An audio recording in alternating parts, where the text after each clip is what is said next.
Good evening. Welcome to the April 21st meeting of the Milford Planning and Zoning Board. If we could stand for a pledge of allegiance and a moment of silence.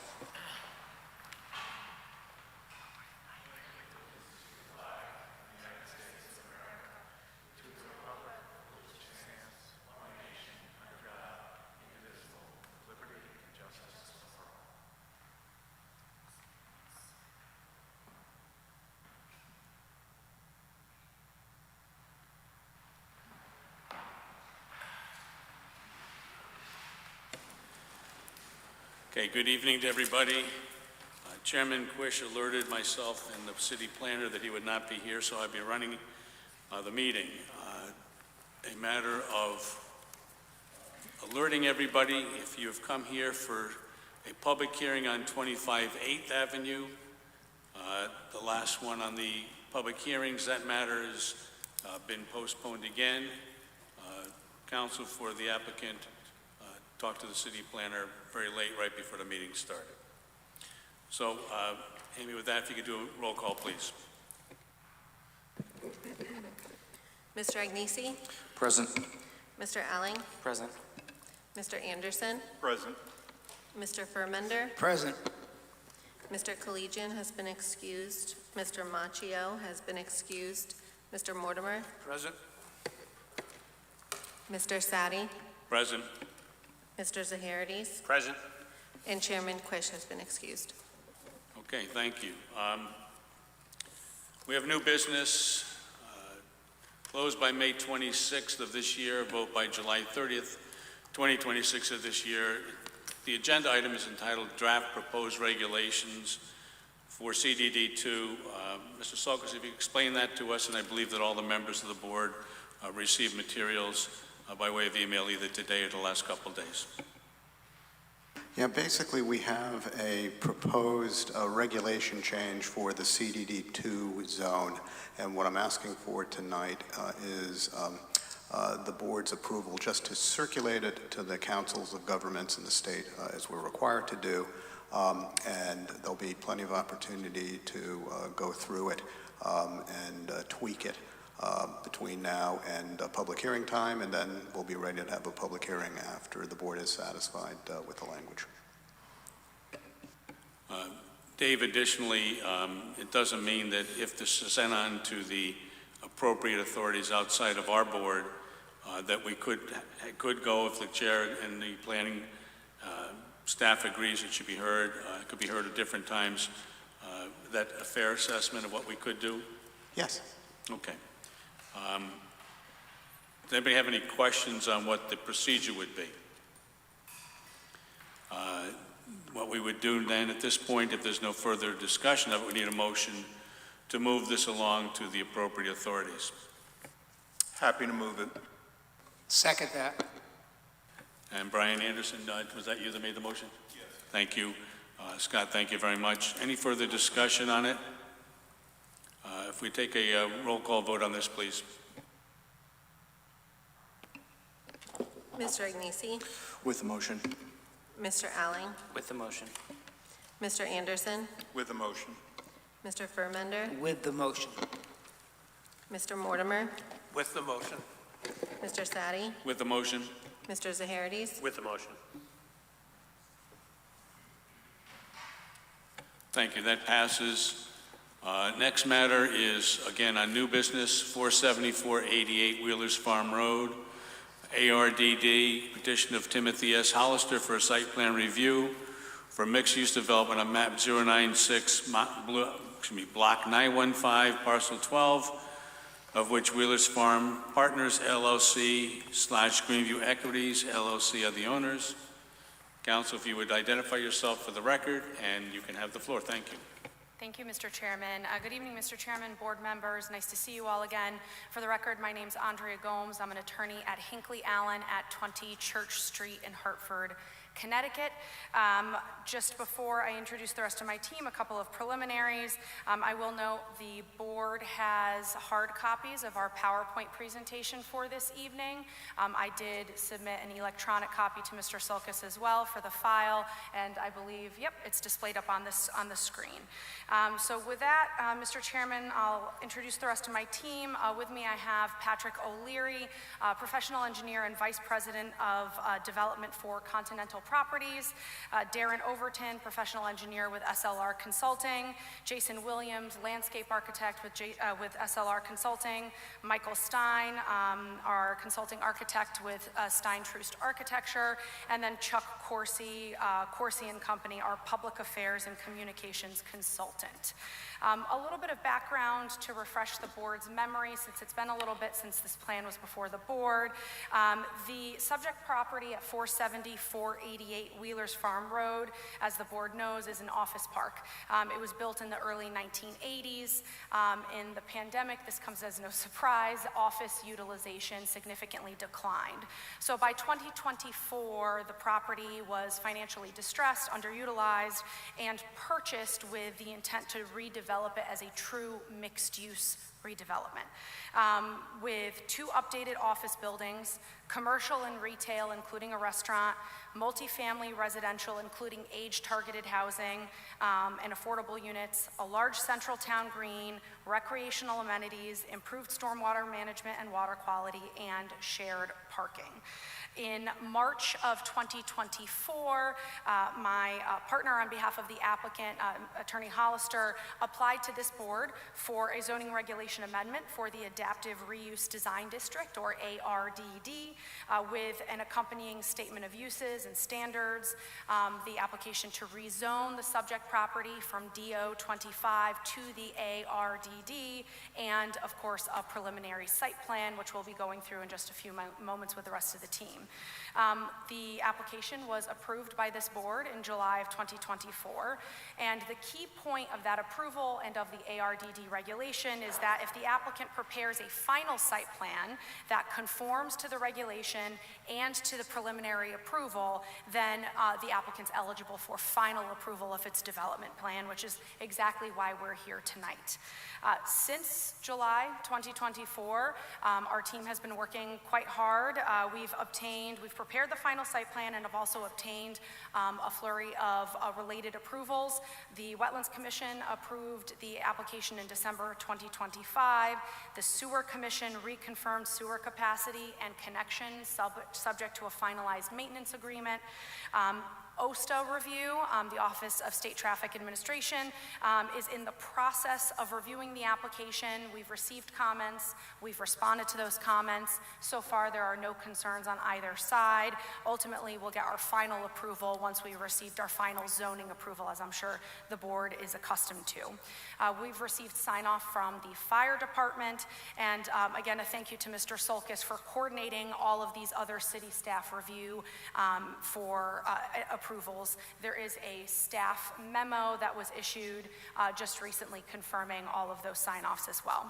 So the rest of the team will be providing the board with a brief presentation. Our goal is to hit it less than 20 minutes to show the final plan and confirm that it does in fact comply with the 2024 preliminary plan and the ARDD. If you compare the two, which you'll hear in just a moment, there are some minor changes, but overall they are largely the same. Finally, I will note just for the record, we do have Mr. Corsi here, our communications consultant and public outreach consultant. He's not going to be presenting tonight, but we want the board to be aware that we did once again engage the neighbors to address any questions or concerns they might have about this final development plan, and overall there were really no concerns or objections in support of the proposed plan. With that, I'm going to hand it over to Mr. O'Leary to go through some of the background. Thank you.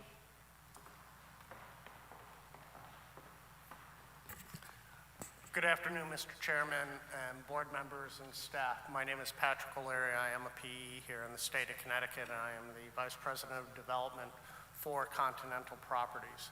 Mr. Chairman, with your permission, I would like to proceed, provide a brief orientation of the site, to you, followed by a description of the site plan, a comparison of the site plan in the original approved site plan, a more detailed description of the site plan showing all the amenities and organization of the plan itself, proceed with a couple administrative items, scheduling things of that nature, at which point I will turn it over to Michael Stein Architects to review the architecture of the 150-unit age-restricted building, and then Michael will turn it over to Jason Williams of SLR to review landscape and the multifamily buildings. Jason will turn it back to me and turn it back to you, Mr. Chair, for questions from you or the board as necessary, if that meets your expectations. Thank you. I just have one question. OSTA? OSTA, Office of State Traffic Authority? Yes. Fair enough. Okay, you can start. Next slide, please. The area under consideration is for 7488 Wheelers Farm Road, shown in the red outline. To the north of the site is Wilbur Cross Parkway. To the west of the site, Milford Parkway. To the south of the site is the Muse, a residential multifamily development owned and developed by Continental Properties. To the southeast of the site is an office building recently transacted on a real estate level. You have the Hayden School to the northeast, and then to the east we have Southwick in Forest City. Next slide, please. Internally to the site, this was originally an office complex, still is. Highly underutilized, a little bit tired. It's been noted that office utilization has certainly decreased since COVID, and the site is in need of redevelopment. If you look at the screen now to the north, the two office buildings there are going to remain. They total about 160,000 square feet. The office complex to the south there will be removed and disposed of. Parking garages remaining. And the last office building to the westerly side of the site, once again, will be demolished and disposed of. Next slide, please. This is a comparison of the proposed site plan before you, along with the approved preliminary plan to the left. The approved preliminary plan is on the left-hand side. The site plan before you this evening is on the right-hand side. As you can see, the two office buildings are remaining in place. Parking garages remained in place. On the southerly portion of the site, we sometimes refer to it as the quad. The four buildings are essentially in the exact same location as originally proposed. If you go north on the site, you'll see there's been a change in the building configurations there. Essentially, we took two pieces off the buildings, combined them to create a third building, and then we opened up the area substantially for the clubhouse. The site just needed a little more room to breathe, particularly for the amenities. In addition to that, there's a significant grade out there as you go down toward the Merritt Parkway, and the original two buildings were really bucking grade and making it very difficult to make that work. This creates a better layout overall, opens the space up from an amenity standpoint, creates more green space for the residents within the community. The other minor change to it is the buildings have been changed from 5-story to 4-story. The 5-story massing was massive. As viewed from the Merritt Parkway Milford connector, you really didn't see it from Wheelers Farm Road, but they were very imposing buildings. We were able to change it to 4-story by simply adding to the length of the buildings a little bit and making them wider. It also makes the site feel much better internally, getting rid of one of the stories. When you think about sun coming up and setting, the buildings were creating, significant shading factors on it. Reducing a story doesn't make the shade factor go away, but it improves it. We think that it's a significant improvement over the existing, the originally approved preliminary plan. The other change with the site plan is the age-targeted building to the east. Originally, you can see the configuration of it. It had a long piece with indented arrows at the end of it. That was changed to a more linear building. A number of advantages to it. It really helps to define the entrance coming into the site, kind of moves you into a pattern, moving into the other residential areas, helps define that, provides more linear units that are overlooking the central green, central park to the property, as well as more units overlooking the wetland area and the amenities behind that. We think it's a really substantial improvement to the overall site plan. Same number of units, there's no change from the square footage standpoint, just truly, we believe, a better layout from that perspective. The only other change associated with this, if you look around the perimeter parking area, we are providing some garage space on the perimeter parking area. Those were always dedicated to being parking spaces. All we've done is provide some garage space or carport type amenities to facilitate the patrons there.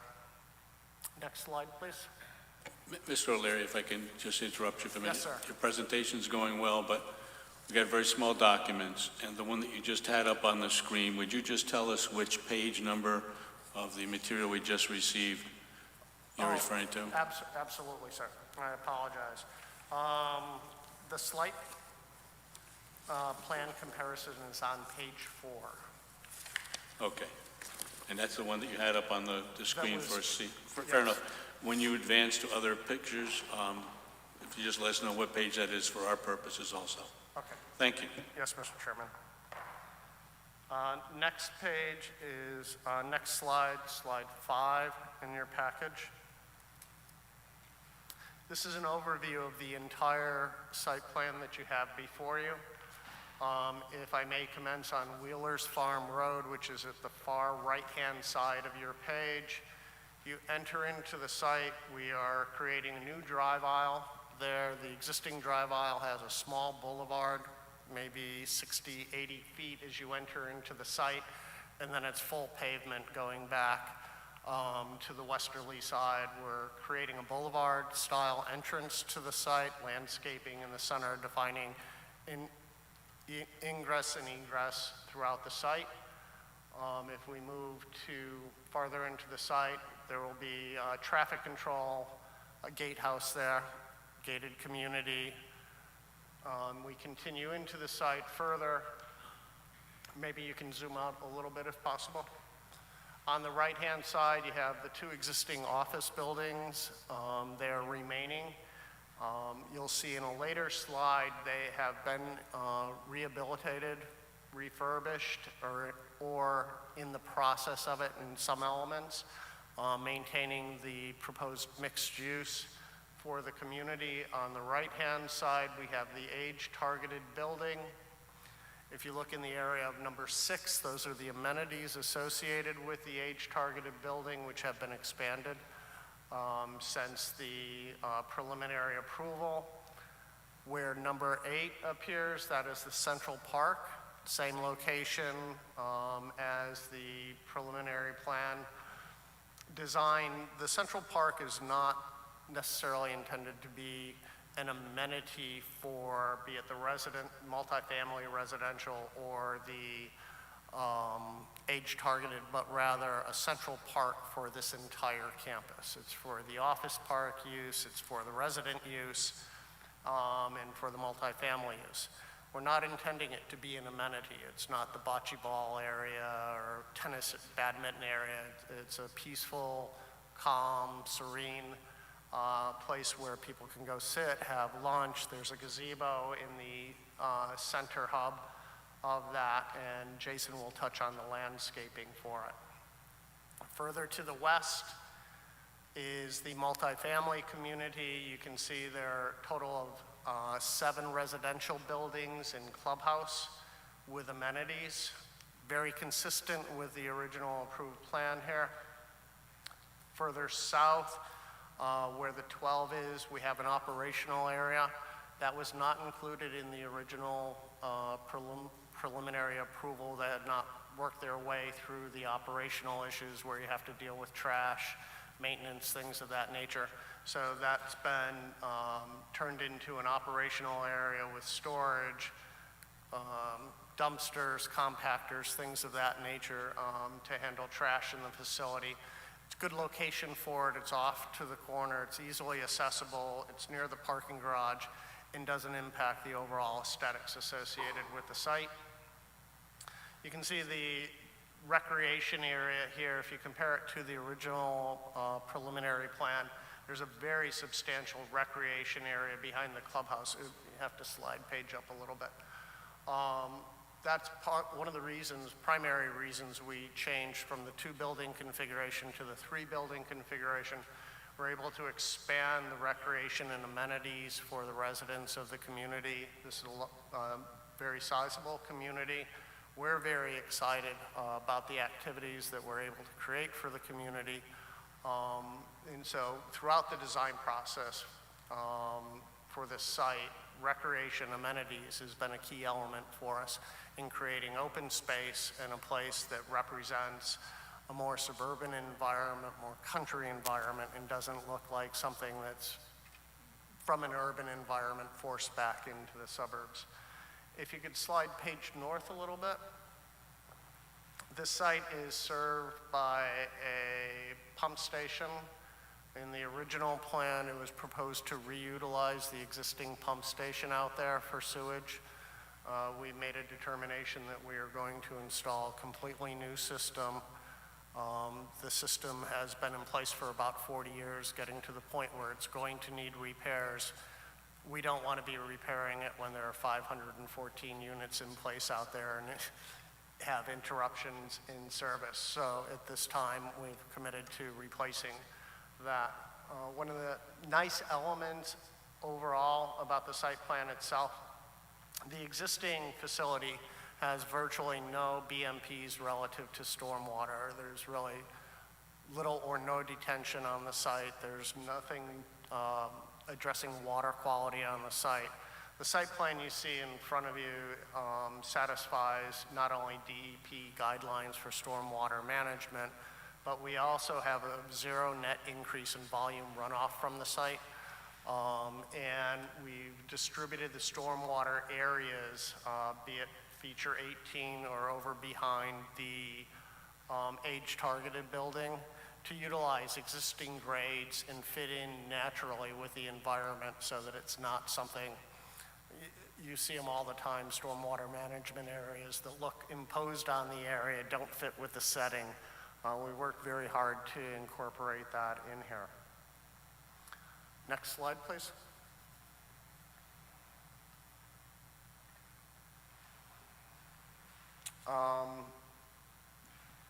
This is the existing offices. Excuse me, Mr. Chairman. This is slide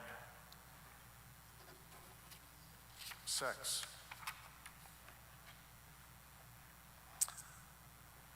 This is showing you some of the renovations associated with the existing office space, helping to convert into the mixed use. You can see they've redefined and created cafeteria space, lounge space, recreation space, gym. They have also framed and developed space for a restaurant there. But once again, that would be use of it and leasing of it will be contingent upon receiving our site plan approval relative to the parking and otherwise here this evening.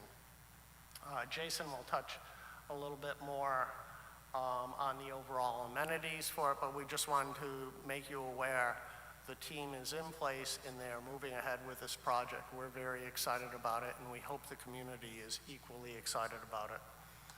Next slide, please. Parking is very similar. There's a minor change in the parking compared to the original preliminary plan. The original preliminary plan, I believe, showed 1,524 spaces. The plan that you have in front of you, I think, has 1,531, just kind of evening the way the parking spaces worked out organizationally. But one of the elements, if you look at the 4 gray boxes that are scattered around the site, those are deferred parking areas. We believe, and we're very confident, that the 1,524 spaces were too many parking spaces for the mixed use. The actual approval for the site required 1,127 spaces.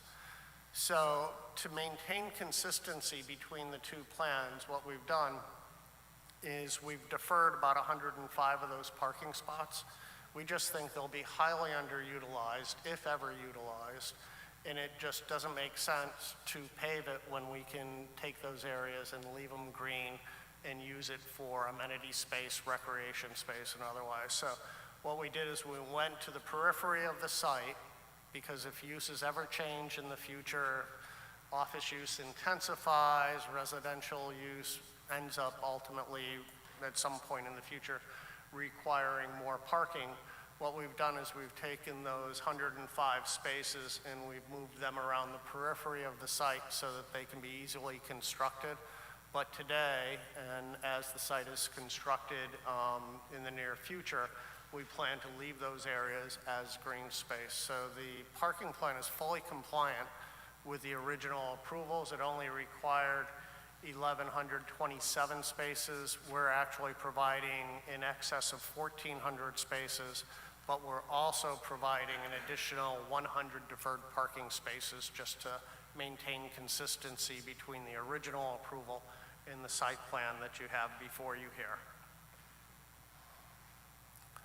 Next slide. With respect to OSTA, Mr. Chairman, this is slide number 8.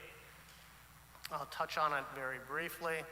We've been in communication with OSTA. We've made our initial submission to them, received comments, addressed their comments, and primarily from a DOT perspective relative to the site, their primary interest has been on the drainage. The drainage from this site flows to the northwest. It goes out toward the Merritt Parkway, crosses under the Merritt Parkway to wetlands. There is a stormwater agreement in place between the property owners and DOT that identifies maintenance criteria, responsibilities, which is being maintained. The DOT would like us to do some work on that basin through the years. It wasn't maintained at appropriate levels, needs a little bit of reconstruction, addition of a trash rack to the outfall, because through the years the pipes have just been filled with sediment and trash. So part of our OSTA compliance and administrative determination will be to go out into the right-of-way adjacent to the Merritt Parkway, clean out the detention facilities that are there, reshape them, provide trash racks, also a DOT fence along the entire perimeter of the site. There are no issues with respect to the signal. The change in traffic for this in both the weekday and weekend peak hours is less than 100 vehicles, which is incidental from a traffic perspective. There's no change in the overall levels of service that are associated with changing the uses on the site. There may be one turning movement here and there that went from B to C, but there's also some movements that went from B to A because of the changes in the trip generation and the manner of which it's going out during opposing times. We will be resolving any outstanding comments with the DOT, and as the Commission knows, we cannot get final approval from OSTA until we have our local approval here. So pending receipt of local approval, we'll provide that to DOT and hopefully close out the OSTA administrative determination. If If we could go back to slide 4 for a moment.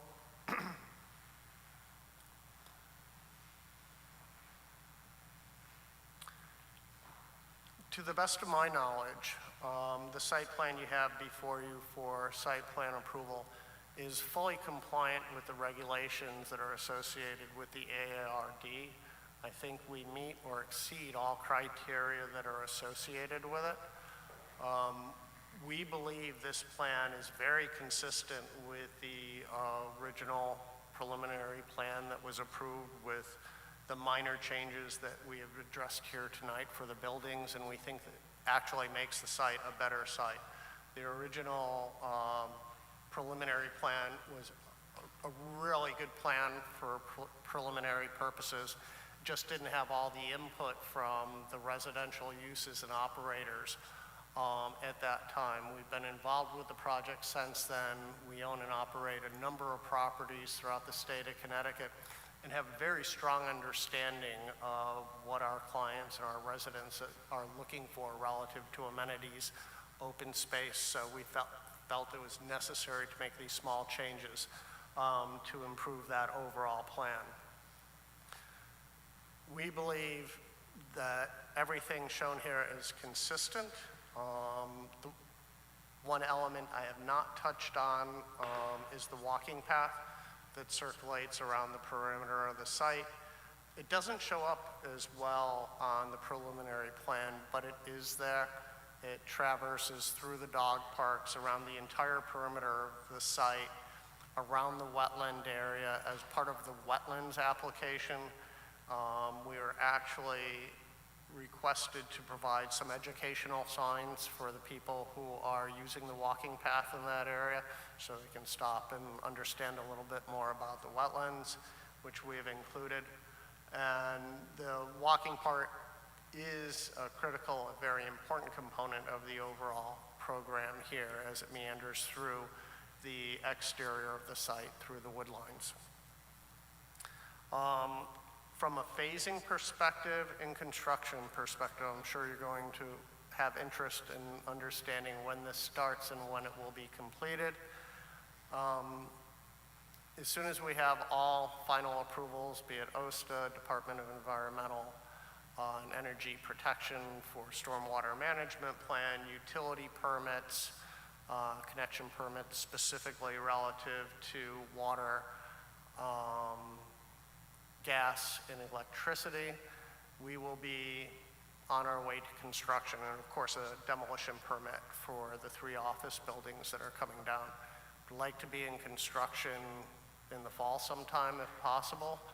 We anticipate this is going to be about a 3-year duration in construction, plus or minus 6 months. And I know plus or minus 6 months may sound like a long time, but given another winter, 2 more winters like this past one, I'm going to suggest we're going to be 3.5 years finishing it. Just a couple nice winters like the preceding one, and we'll be able to shave a little time off of it. We're not looking at this as a phased project. We're going to come in and do this project finish to start. There's no phasing. We're going to come in from a site work perspective, do all the site work once we begin the project for all the multifamily, the age-targeted area, the central park, and the roadway. Coming in, cleaning the site, demolishing it, performing that. Once the site work is at a level we can commence vertical construction of the buildings, we'll be starting from the north, the 2 L-shaped buildings will be the initial 2, and we'll be working our way to the south, right down that line, including the age-targeted building in between there. And as I noted, I anticipate 3 years plus or minus to the point that we'll be leasing and putting some of the finishing touches on the project. With that, Mr. Chairman, if we met your expectations, I'd like to turn it over to Mr. Michael Stein to discuss the architecture of the age-targeted building, and he'll turn it over to Jason thereafter. Thank you very much.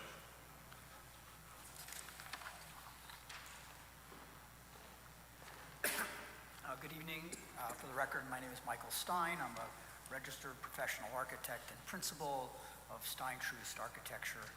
Our office is located in Norwalk, Connecticut. Okay, so let's start with this slide. So the age-targeted building is the one highlighted in red, and our objective in the design of the structure was to make it a kind of a transitional building as you enter the site. We wanted the design to relate to both the office buildings in terms of color and massing, but also introduce the language of a residential structure as well. The siting accomplishes a couple of really important things. One, it's contoured toward the existing grades, so the building, steps up from the pond to the green. The design's focused on getting as many of the units great views of both the new green and the beautiful pond and preserved woodland area to the right. And a third objective was also to kind of screen the existing parking structure from the public area. Next slide, please. So this is a view of the entrance to the building. As you can see, there's a lot of play in the massing. We're very proud of the kind of undulating shape. I think it really adds a lot of vitality to the design. Next slide, please. So this is a view of the building from the other side of the green. You can see how the shape of the building kind of envelops and enhances the experience of the space, of the large space of the public's green. Next slide, please. This is a view from the pond looking at the back of the building. The back of the building has a walkout basement, but it is a 4-story structure, 150 units as the original approval. Interestingly, there's also about 8,000 square feet of common amenity areas within this building, which is a fairly high percentage for this type of building. Next, please. So at the request of the planner, we produced these drawings to identify the materials of the structure. So it's really kind of classically designed. There's a base, a middle, and a top. The brick is intended to relate to the office buildings. The brown fiber cement shingles give it a very residential appearance. And then the top band is a smooth stucco surface. Thank you. And that's it, and I'm happy to answer any of your questions. Thank you. So is the idea, Council, to have everybody make their presentation, then we ask questions as we go along? When everybody's done? Mr. Chairman, it's generally at your discretion. I'd suggest, just because we're kind of rolling through, it's just Mr. Williams and then Mr. O'Leary, and That's then we're fine. done. So that's fine. probably more efficient. Thank you. Thank you. Good evening, commission members and staff. My name is Jason Williams, Senior Principal, Landscape Architect with SLR Consulting, 195 Church Street, New Haven, Connecticut. I'm going to just run through the multifamily buildings real quick, all identified with the red dashes around. Let's start with the multifamily clubhouse. Next slide. This is designed by Lassard Architects. It's an 8,700 square foot clubhouse, which is really designed in a modern farmhouse tradition. As you can see, the two ends, we have two beautiful gable ends, a central protrusion entrance, all with large windows and varying facade treatments, textures, and colors. Inside of our clubhouse, we have private dining areas, co-work space, a fitness center, a cinema, a game room, a golf simulator, and many more spaces for the community to gather. Next slide. This clubhouse includes gray standing seam metal roof, fiber cement siding and panels, as well as a light gray architectural stone veneer. On the bottom, you can see the rear elevation. On the left-hand side, large windows of the interior fitness center look out to an outdoor yoga space. In the center, large atrium windows, which look out to our outdoor kitchen and dining area. And then just to the right of that, louvered glass windows with the game room on the inside that open up to an outdoor activity area. Next slide. We're at slide number 17. This is a view looking back at the rear of the clubhouse amenity space, which includes a 2,400 square foot pool, outdoor pavilion with a kitchen and dining areas, as well as gathering spaces with fire tables, lawn games, yoga, as I mentioned, outdoor TV areas, and even an outdoor theater. Let's move to slide 18. We have one 62-unit, 4-story building, which is located just behind the clubhouse. Next slide. This building is designed by Martin Architectural. Our apartment buildings blend modern farmhouse with the New England vernacular. You can see a central anchor gable with decorative awnings that lead you into the entry lobby, flanked on each side by medium and small gable protrusions. Light gray stone veneer forms the horizontal base with white vertical board and batten and fiber cement panels. We have faux wood siding treatment within the recessed balconies and a gray asphalt roof. These buildings have a central elevator as well as 2 stairwells. Moving on to slide 20, we have 2 L-shaped, 4-story, 63-unit buildings, which sit on the northwest portion of the site. These buildings are in keeping with the previous building style, but they include more symmetrical sized gables. Going from the previous building with light gray stone veneer, we're moving into a gray stone veneer, which really ties into the asphalt shingles. We have board and batten siding, fiber cement panels, and horizontal PVC trim boards, which really create that division line between the base stone and our siding. This building also includes an elevator and stairwells. Next slide, 22. Finally, moving into our 4-story, 4 44-unit buildings on the southern part of the site. These buildings are a little smaller, kind of drop down in scale within the development. You'll notice at the front entry we have 3 beautiful awning gateway features into the building. Blue-gray horizontal siding, again using the white cement paneling on the right and the left of the building. And again, central elevator and stairwells are within this building. I'm going to turn it over to Mr. O'Leary at this point. Thank you, Jason. Mr. Chairman, just a couple minor administrative issues that I think are important for the board to be aware of. If we could possibly go to slide 4. It's important for the board to understand how this facility and development will operate moving into the future in perpetuity.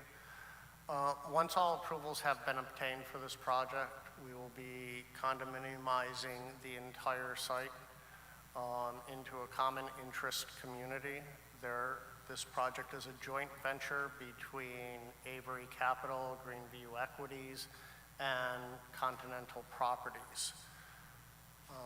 Greenview Equities and Avery Capital will manage, own, and operate the 150-unit age-targeted building and the office areas. Continental Properties will own, operate, and develop the 364 multifamily units here. This common areas associated with this site, which include the drive aisles, pump stations, stormwater management area, Central Park, will be common area elements within the common interest community. Continental Properties will be responsible for the management operation of those areas in perpetuity. So essentially we have a 3-unit condominium here, 1 unit for the use, ownership, and operation of the office facility, 1 for the use, ownership, and operation of the 150-unit age-targeted facility, and then finally one for the 364 multifamily unit facility. All the residential facilities here on the site will contain a 15% affordable component set aside at the 80% AMI. Mr. Chairman, we tried to keep it short. We ran over the time we expected, and we do apologize for that, and I'd like to turn it back to you for questions at this point. I will try to direct the questions to the appropriate team member, if that is fine with you, Mr. Chairman. Thank you very much. Before we have any questions from the board, David, would you just let the board know, because several members that are on now were not part of the process, but when we approved this, what the district that was created, and just a quick summary if you could, please. So when this district was created, it was created differently than any of our other zones. The regulation allowed for the creation of this district if an applicant... David, I don't mean to interrupt. When was this? Oh, when? Let's start with the reg. 2024. When, though? July 2024. Was there a agreement by the applicant there'd be affordable housing in this particular project? I believe there was. And what was the amount that it was, if you remember, please? I do not know off the top of my head. Okay. Thank you. Any other questions? Any questions by the members of the board? Mr. Chairman, may I? I believe that the regulation, the ARDD, requires 15%, which is what we're proposing now, so it's in compliance with what was originally proposed in the regulation. We'll get to that in a minute. I appreciate that. Thank you. No problem. Mr. Anderson?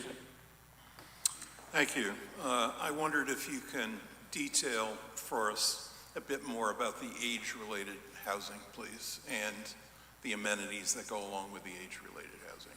Absolutely. I'd like to turn it over to Mr. Williams to address the amenities for the age-targeted housing. Jason? If we could zoom in on the right-hand side there. Again, Jason Williams with SLR Consulting. I'll start with the outdoor amenities. Did you mean outdoor amenities or indoor amenities? So maybe we could zoom in even more. It's probably pretty detailed. So you can see on the bottom, I'll get a little bit detailed because it is really fantastic, I think, for the age-targeted tenants. When you come out of the entrance there on the bottom, you have a straight line with annual landscaping and outdoor sculpture, and just beyond that, a fire pit area, the half circle with Adirondack seating. On both sides of that central sculpture garden, we have two pergola structures with cushioned seating and fire pit area. That moves up into the kind of gray-blue area where we have an outdoor kitchen with a shade structure over it, table seating with umbrellas. Just beyond that, the orange, you can see we have communal tables.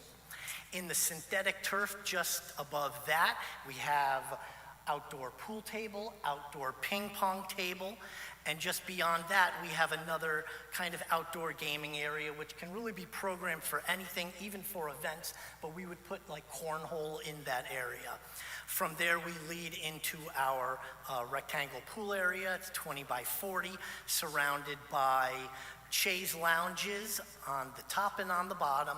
And then in turquoise, we have cabanas with day beds in them, and then between those we have a synthetic turf area where you could put down a blanket and just lay out like you would at the beach. All of this looks over the pond area with the recreational trail and all new restoration plantings around that pond. So it's full of knotweed and invasive plants now. All of that is getting ripped out, and we have an entirely new riparian planting that's going around that entire pond. So a lot of flowers, really beautiful view from the amenity space. And in terms of the housing, is it 55 years of age, 62, 65? What did you have in mind? I'll let Patrick talk to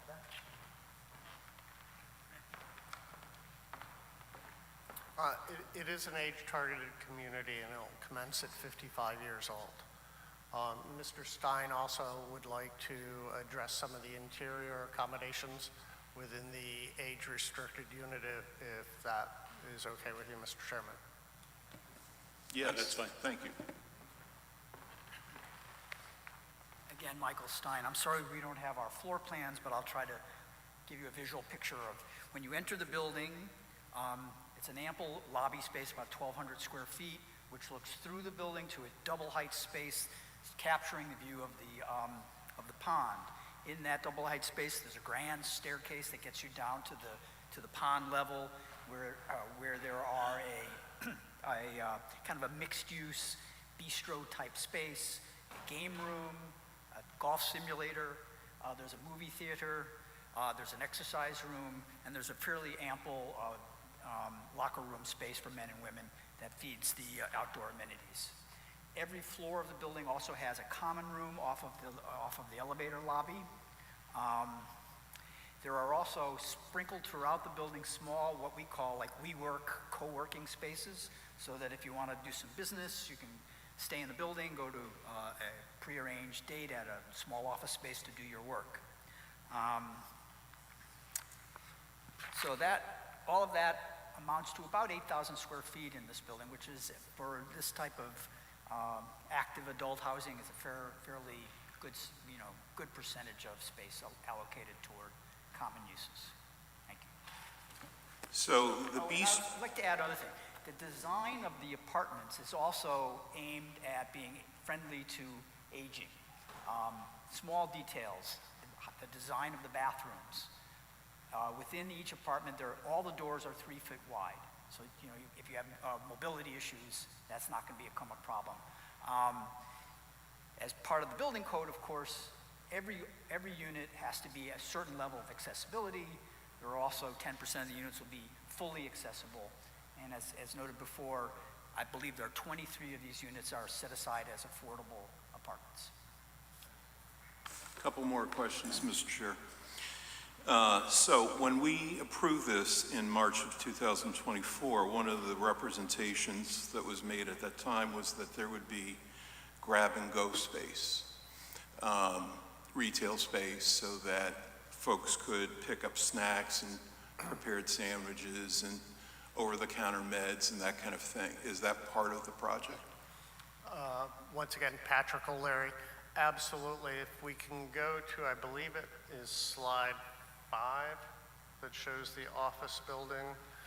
Actually, the grab-and-go space has already been constructed. It is operable and it's functioning for the office. It has not been open to the public yet because we're not in that position to open it up for the entire complex. In addition to the grab-and-go space, there's also the gym that's already been constructed within the office areas. There's co-working areas in there. And as I mentioned earlier in the presentation, there's also a restaurant that has been framed, reserved I believe it's 6,000 square feet for the restaurant. And leasing and moving forward on that will be contingent upon receipt of the site plan approval, because we need the parking approvals and the other elements that go along with that. Thanks. One final question, Mr. Chair. In terms of the stormwater runoff, which requires the cooperation of adjoining property owners and DEEP and the like, who would have the ongoing responsibility in perpetuity for maintenance of that area? Actually, the way the agreement is in the land records, I don't remember the book and page offhand. The way the agreement is set up with the DOT is this property, the property owners, will be responsible for maintenance of all the stormwater areas within the DOT right away, including the infall. The DOT does have the right to self-perform. They reserve the right to self-perform. If for some reason we did not maintain it accordingly, and then it would be charged back to our facility. But we have a very strong track record of maintenance. Our facilities have been in use, Tendon, Trumbull, the Mark, and Shelton.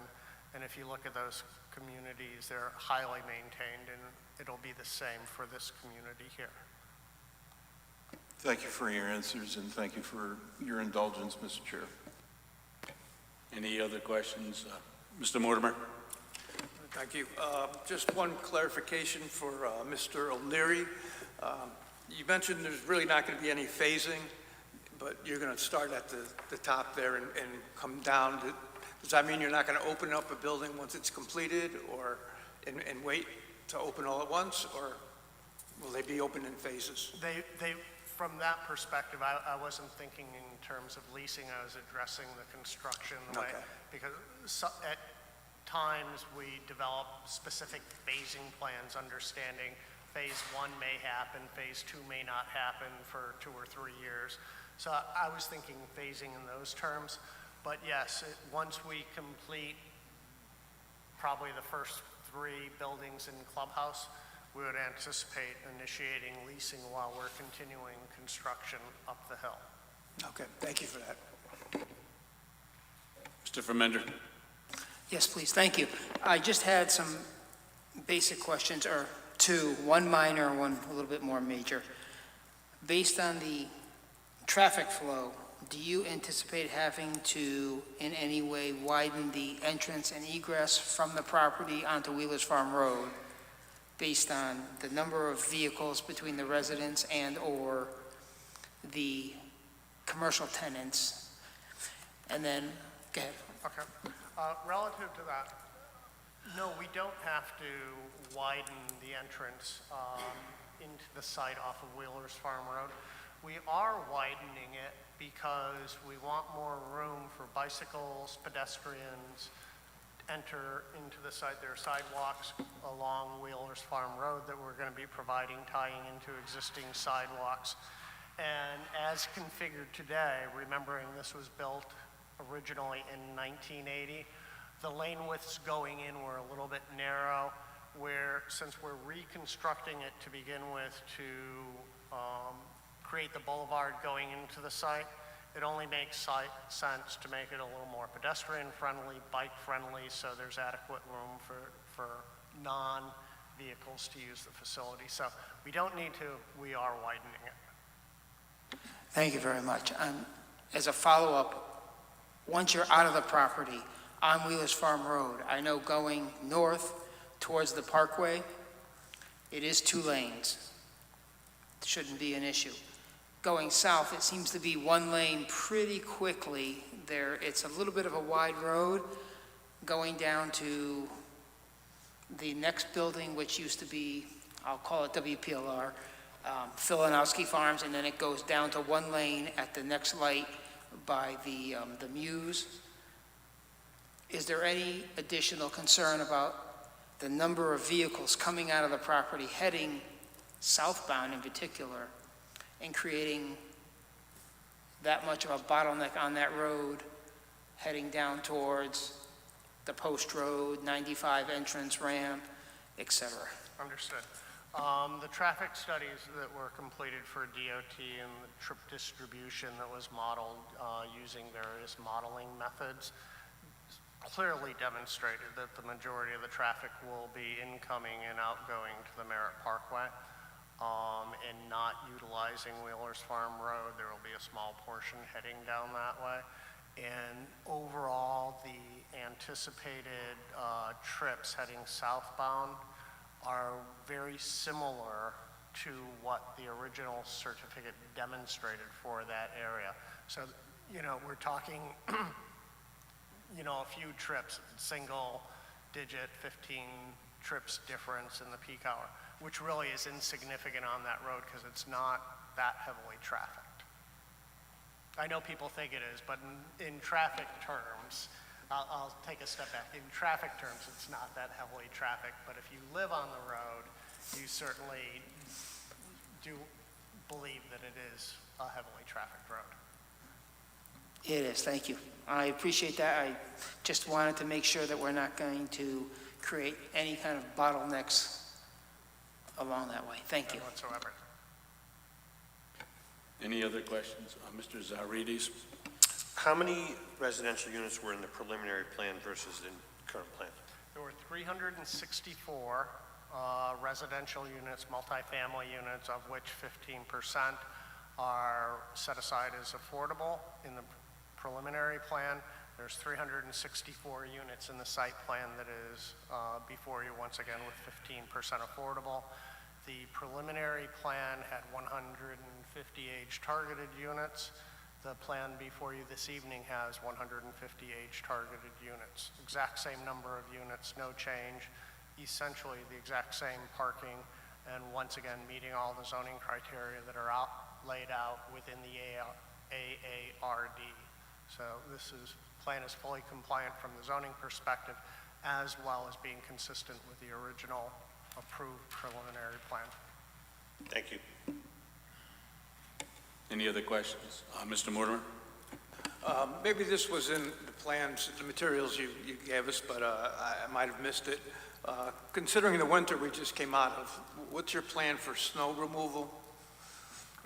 We have if possibly we could zoom out, this slide would be adequate. Obviously, along the entrance drive coming into the site, there's ample room on the sides of the access drive for snow storage, normal plowing going down through that area. If you look to the area where number 11 is, on top there, that whole area is dedicated and can be used for snow storage. As well, if you go to the south side of the site, the whole area over by number 9 is for snow storage as well. Additionally, just along the westerly side where the 9 and 11 are there, between the garage areas, there's also ample room for snow storage. We understand, given the nature of this development, in looking at the sidewalks, you're not able to store snow or plow in those drive aisles and push the snow up over the sidewalks. So that's going to have to be removed and disposed of in those areas, which are more than ample to handle the snow. Okay, thank you. Any other questions? I got a large number. So thank you very much. I was very much in favor of the project in 2024, and I appreciate the agreement by the applicant, Attorney Hollister, being here to give us 15% of the affordable housing units. That being said, we presented a lot of materials literally at 6:30 tonight, and some of the site plans we saw a little bit earlier today. So I'm not sure if we have enough time to get this all, wrap our head around it, but we're also missing 3 members. But I do have specific questions regarding the affordable housing. Now, I agree that the proposal by the applicant in 2024 indicated 15% would be affordable housing. My memory is consistent with 830G. We have no site plan that I have seen, unless there's one that we don't have today, that would indicate where the affordable housing is going to go. When are we going to get that, and who is going to develop it for us? And if you have it now, we should have it tonight. It was, For the record, counsel for the applicant, Andre Gomes. Mr. Chairman, I didn't hear part of it. You were saying that there was nothing depicting the distribution of the affordable units, correct? We don't have any of that. Understood. We don't know which buildings are going to have the affordable units, because under 830G, generally, they should be evenly spread out throughout the community. Correct, Mr. Chairman. So that would be the goal of the applicant, and it's required legally. We would be evenly distributing the 15% of the affordable units throughout the community. But we'd like to know which buildings are going to be in. That is a very important factor for us. I believe they're all of the buildings, Mr. Chairman. So we're taking 15% of the total unit count and distributing that throughout all of the buildings. My notes would indicate that's 54 units. How many are going to be in the age unit? How many are going to be in the other units? That's what we need to know, please. Pat, do you have those numbers, or? 23? 23 affordable in the age targeted. and 54, I believe, in the multifamily. And and 54 in the multifamily, again, evenly dispersed amongst the multifamily buildings. Thank you. And again, because this is not an 830G application, I believe in 2024, you came up with an affordability plan. And that's my memory, but you don't have to do that at this point. But I'm somewhat concerned by the comments made by Mr. O'Leary, I believe, towards the end. And again, this is what I thought I heard him say, that once the building process is started for the residential units, the financing portion of this is going to be called a condo community. And do we have legal authority to take those condos that are 830G compliant and become a sold item as opposed to a rented item? So, Mr. Chairman, and I'll let Mr. O'Leary weigh in on this in just a moment, but I believe when Mr. O'Leary is talking about condominiumizing the property, it's just a legal mechanism by which we're dividing property ownership and long-term maintenance. It's not a condo in the sense of you think I own a condo in Florida. It's not that. You're talking about a legal mechanism to basically just divide the property up and indicate which entity is responsible for which. I'll also note that there's a statute in the Common Interest Ownership Act that provides that zoning authorities, municipal commissions cannot regulate ownership versus sale, so I do have to note that for the record. But I'll let Mr. O'Leary just touch quickly on the condominiumizing, if you will, of the site. I think it's a legal term that is commonly used in lay terms, and it may have a bit of a different connotation than what you're thinking, Mr. Chairman. Thank you. Once again, Patrick O'Leary. In reference to condominiumizing the site, as opposed, this would be a very, very challenging, if at all possible, site to subdivide into those three uses. So rather than a subdivision occurring, what they're doing is they're condominiumizing the entire surface of the site, the 54 acres, as a common interest community, and it's called an air condominium. And then the owners of the respective units 1, 2, and 3 own everything vertical coming up out of the ground, the buildings themselves. There are no individual condominiums. You can't come out here and buy a 1,000 square foot condominium. This is 364 multifamily rental units, 150 age-targeted multifamily units. It's just they will be owned and operated by different entities, not the same entity. So I apologize if I created any confusion using the word condominium from that sentence. None of these are condominiums. It's just the land that's being condominiumized, Mr. Chairman. You don't have to apologize to us. It is an educational process for us also. And thank you for educating us. I do need to speak to the engineers. I have some questions on the existing utilities that are there, so I don't know who's going to be speaking. So I'm going to ask either Mr. O'Leary or Mr. Overton to come up, Mr. Chairman.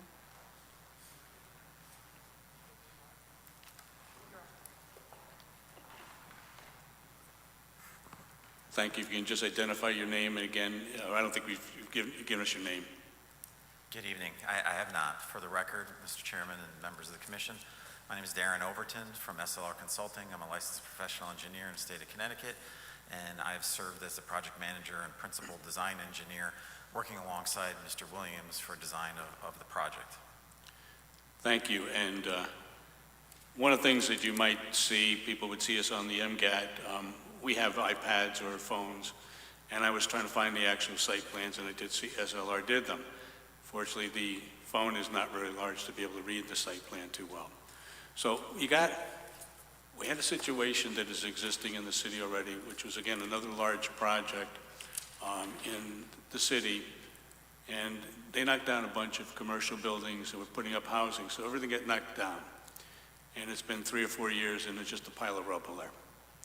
And I think the one thing that I want to point out is in discussions I've heard from Mr. O'Leary and others that you're going to take a step-by-step process. So as you knock buildings down, it's not going to be just a pile of rubble that's usable, and I'm very glad that you're doing that.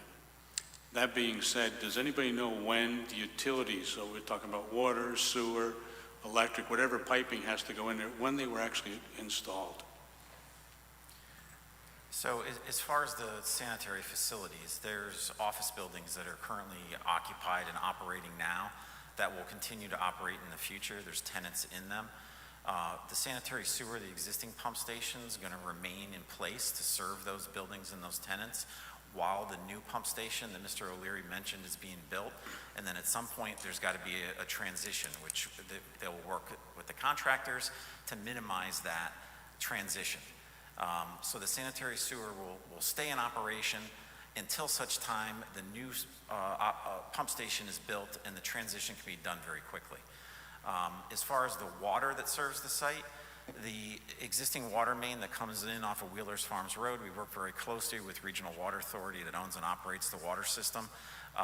The main coming in through the access road is going to stay in place until such time we interrupt it with part of the redevelopment. And then we have laid out new water mains to serve the entire facility. We've coordinated that design with the Regional Water Authority, and at this point, they have essentially approved the design of it. There are more details as we move towards construction that have to be worked out in contracts with the Regional Water Authority, which will be done between the developers and also the contractors, because the Regional Water Authority has to approve the contractors that put in the water mains. So it's all been coordinated as far as the design at this point. There will be further coordination that's necessary once the site contractor gets on board.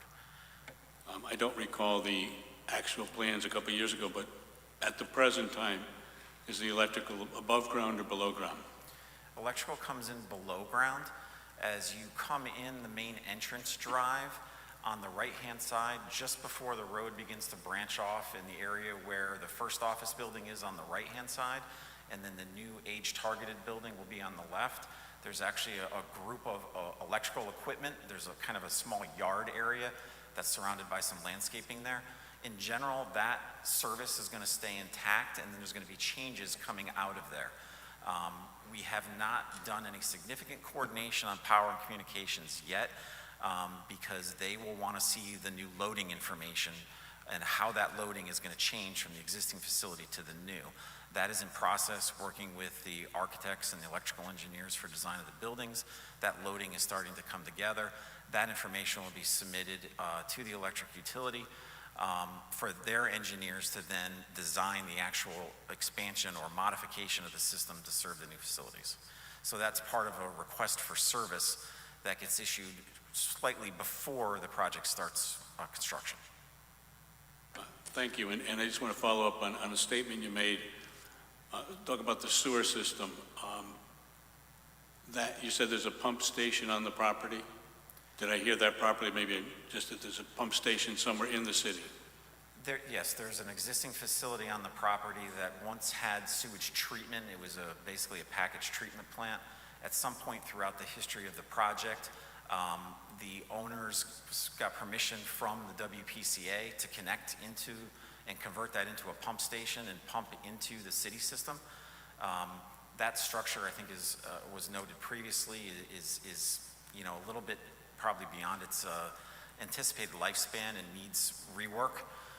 Instead of reworking the existing facility that was originally designed for a different purpose and then rehabbed into a pump station, they're going to build a new pump station meeting new standards for the facility. That also gives us the ability to leave that existing pump station in operation while we build the new one. And again, the sewer pipes that go out to the main, which I suggest is on Wheelers Farm Road, that again, the cost will be borne by the applicant. Yes, there'll be a new force main that'll be constructed to serve the new pump station, tying into basically the same location where it does now. And is there a bond that's going to be required for the sewerage work? Yes. Do we have any idea, Mr. Sulkus, what that is? We do not. Fair enough. Again, if you start your project and you get 2 or 3 buildings done and now you find that the sewer has to be, the old sewer has to be taken completely out, is that going to impact those people that are already there in the project? I would anticipate that the new pump station would need to be in place to serve any of the new buildings. So that the old pump station is only serving the remaining office buildings that will stay, and for new buildings to come online and actually be leased, the new pump station would need to be operational so that the gravity sewer could tie into that pump station.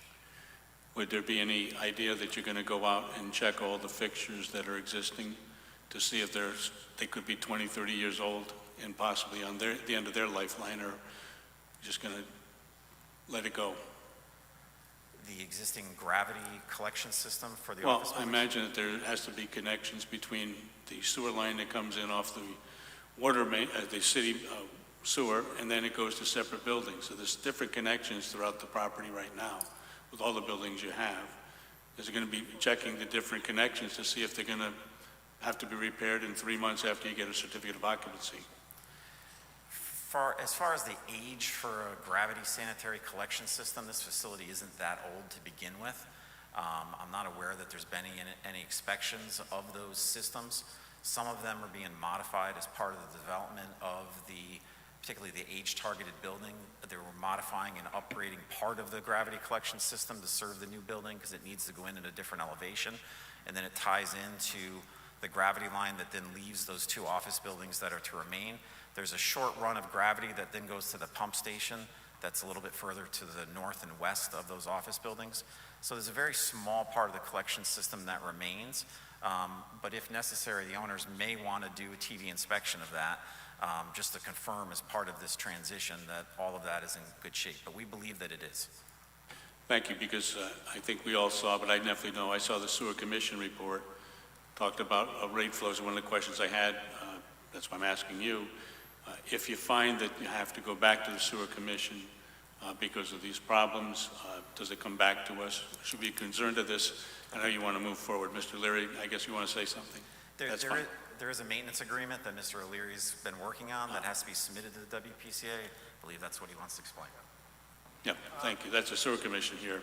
WPCA, most other places. Thank you. Correct. Just for clarity, all the laterals, when the site initiates construction, all buildings, all laterals will be shut off going to the buildings. That's relative to electric, gas, water, sewer. So once everything is shut off, excluding the office buildings, which will remain in operation throughout duration of construction, all the laterals that exist out there and all the piping that exists out there, be it for water, sewer, and electric, will be removed, disposed of, and it'll be all new, complete laterals going to the building. So we will not be using or reusing any of the existing laterals. The sewage for this site actually does not go out to Wheeler's Farm Road. It goes from the pump station along the perimeter of the site, along Milford Parkway. It actually goes through the Mews and out to the adjacent street to a pump station. There are easements in place for those facilities. They were constructed in the late 80s. It's a forced main, been operating effectively and efficiently, and we anticipate the same. Part of the forced main is naturally being replaced on site right now because where the forced main is located on site, it runs actually through where the buildings are going to be, so the force main will be completely replaced in a new location underneath the drive aisle going through there. So essentially, all the utilities leading to all those buildings will be new. All the laterals connections will be new, and the water coming into the site is maintained by the Regional Water Authority, and they inspect their lines, and there's no questions or issues associated with that line. And relative to the WPCA, the Sewer Commission, we have their approval. We're in the process of finalizing. They did have a comment regarding proof and evidence that we will be responsible to maintain the pump station and force main in perpetuity. They want to ensure the cost of the maintenance does not fall back on the municipality here. The attorneys, between the city attorney and our attorneys, are working on formalizing the language associated with that agreement to the satisfaction of the city attorney. That's an element that does not need to be completed until we're applying for our actual sewer connection. So it doesn't impact the site plan approval here, Mr. Chairman. Thank you very much, and again, that is in the Sewer Commission report. Some members may not know what that is. Are there any other questions based on our most recent discussion? Mr. Chairman, may I just respond to one of the questions you just asked? Certainly. From a legal perspective, you did ask if something happens from the sewer perspective or the utility perspective, do we have to come back to this board? Of course, you heard from the engineering side, from Mr. O'Leary, Mr. Overton, but from the legal side, if something were to happen with any of the utilities, whether it be a design had to change during construction or whatever it may be, generally there's no need to come back to the zoning authority, to the planning and zoning board, unless there is some change in the actual plan, right? If for some reason we had to move one of the buildings or relocate the roadway or do something that pertains to the use, the layout, the bulk standards, then we'd be back before the board. But other than that, it really comes down to an engineering matter between the applicant and the sewer commission in the city. Thank you very much. Any further questions? Mr. Sokas, could you give us the administrative summary, please? Thank you. This application represents the final step of the two-step approval process as provided for in the creation of the ARDD zone in July of 2024. The board approved the statement of uses and standards and the preliminary development plan. The final step is the approval of the site plan, which is subject of this application. Consisting of 47 acres, the existing office park is being transformed into a multi-use development with 512 dwelling units, commercial space, and active adult community, all served by 1,535 parking spaces. The three ownership partners are responsible for developing their own sections of the parcel. Minor new building footprint changes have occurred from the initial pre-development plan, but the uses and number of dwelling units proposed have remained the same. All reviewing city departments have approved the project, with the engineering department recommending some minor improvements as spelled out in the city engineer's letter to David Sulkus dated March 2nd, 2026. The board should confirm the timeline for the phasing of the project and the installation of the walking trail public amenities. Well, you actually heard tonight that answer. So as proposed, the project is zoning compliant. Thank you very much, Mr. Sulkus. The applicant have anything to say after hearing from Mr. Sulkus? Thank you, Mr. Chairman. Again, for the record, Andre Gomes, counsel for the applicant. Nothing further. I think Mr. Sulkus's memo accurately summarized a big application in just a few sentences, which I appreciate. At this point, Mr. Chairman, I'll ask through you to the rest of the board whether the board is inclined, what the board's inclined to do, because really that will indicate what we do in response. Right, and we haven't gotten to what we're inclined to do yet, but thank you very much. So at this point in the proceedings, it's not a public hearing, so the public is present, which is wonderful, but we're not going to hear from them. The question that I have is, again, it's a very good presentation, but a lengthy presentation. The materials we just received this evening, which is approximately 16, 20 pages, which are very helpful, and not exactly the site plans, but it's up to the members of the board what we want to do. So we would listen to you speak, or we can have somebody make a motion if they wish to.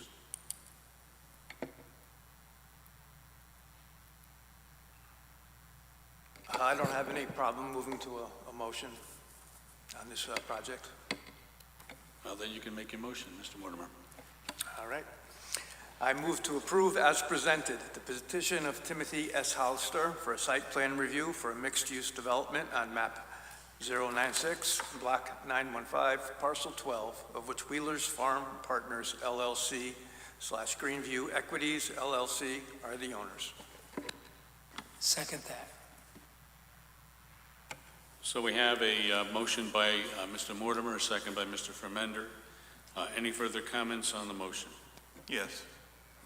Mr. Anderson? As you were suggesting, Chair Sadi, there ought to be a specific affordability plan that's on file with us. So I would be in favor of the presentation, but I would like to see a very specific plan that specifies the affordable units that are included. And I have the document that was presented to us in 2024, and there is a draft submission as part of it, which does provide some details. So with that provision, I would certainly be in favor of the proposal. Any other comments? I have a few comments to make. I share the same concern that Mr. Anderson said. I did so by way of my questions to the applicant. I do find that although there were answers, often having things in written form is more important to us. I also am very mindful that the discussion about the sewer, utilities, water, and electric, but the applicant has assisted my concern that it's their financial responsibility to put in new sewers, and if they break, it's their responsibility. It's not the city's responsibility. They're talking about a pump house. It's the applicant's responsibility, and I believe there's going to be some sort of a bond. It doesn't matter to me, but I want to make sure that this action, although we also refer to them as public sewers, they're actually sewers attached to the public. It's not going to be a financial responsibility of the city of Milford. And the last thing that I did mention earlier, you spent a lot of time, you gave us a lot of information, and I don't know how we can really find the way to take this all in. That being said, we're going to have a vote on this, and we'll go forward. But I just want to thank the applicants for helping us. We may not all agree with whether this should be granted this way or there should be some differences to it, but I really want to thank you for coming here tonight. No further comments, or fair enough. If you can take the roll call, please.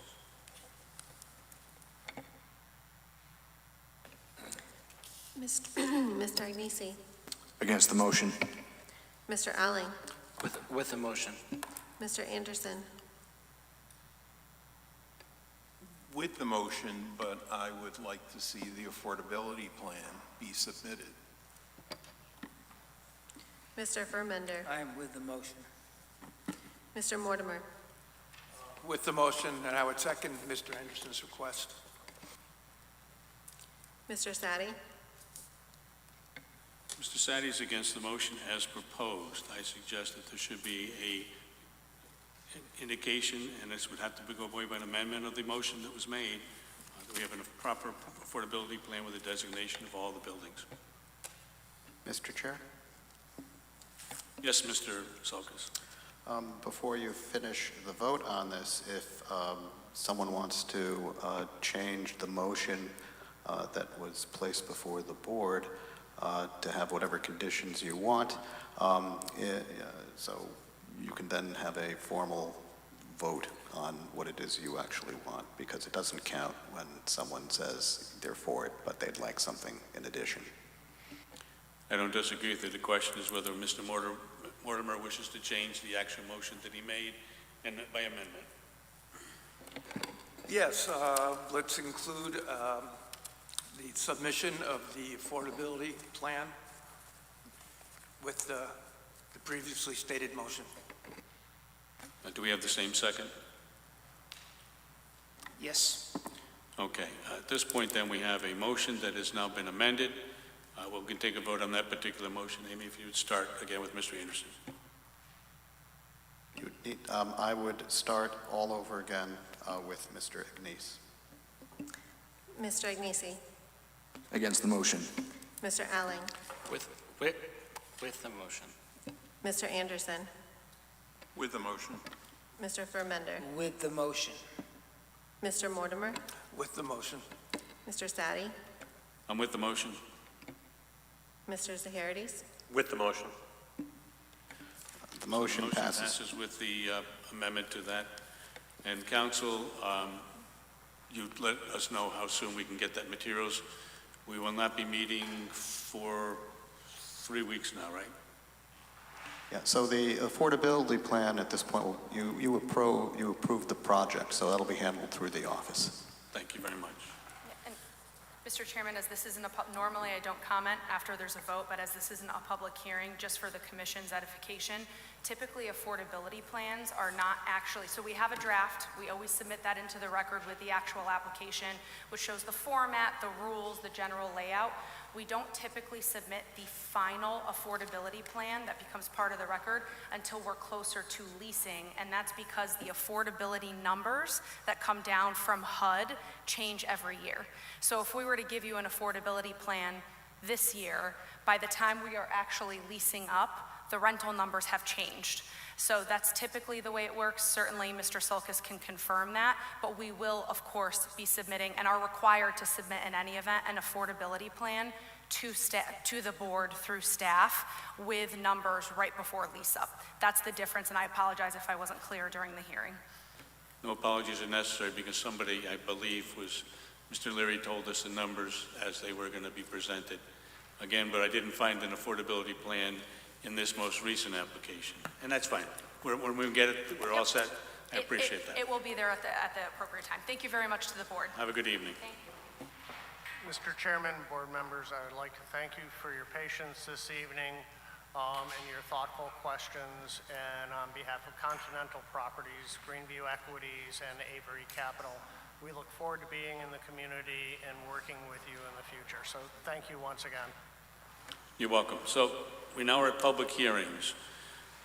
These closed by May 26th of 2026, and there's a vote by July 30th of 2026.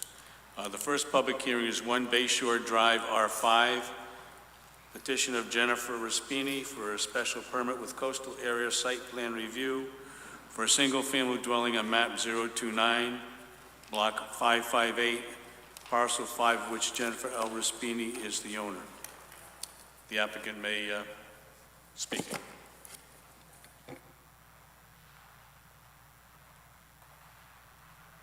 Hi, everyone. My name is Jennifer Raspini, and this application has been in with the town since October 20th of 2025.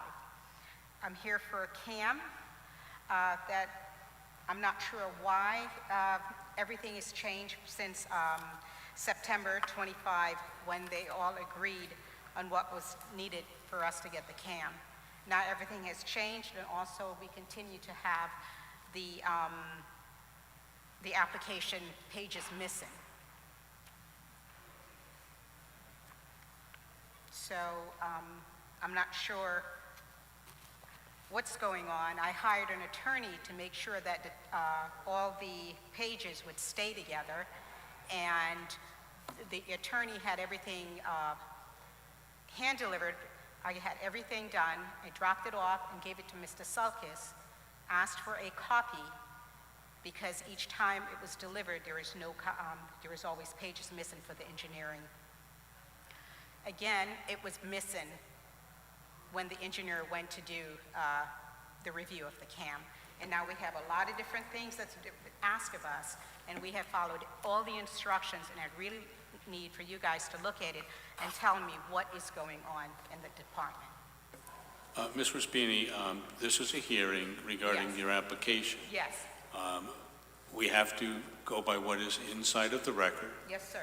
And you indicated one thing that made me perk up was you said you have counsel. Is counsel going to be here tonight? Because no, normally I had to remove the counsel because would you just let me do me one favor? Just let Yes. me ask the question Sure. and you can answer it. I just want to determine, are you going to have counsel here assisting you in this particular process? That's a yes or no? No, sir. Fair I would enough. just have my two engineers. I'm sorry? I would just have my two structural engineers. That's fine. Yes. You have an application. If you want to be heard on the application, we're going to be dealing with the matter that's before us, which was the documents that were provided to us, which should be the same documents that you have. Yes, sir. Okay?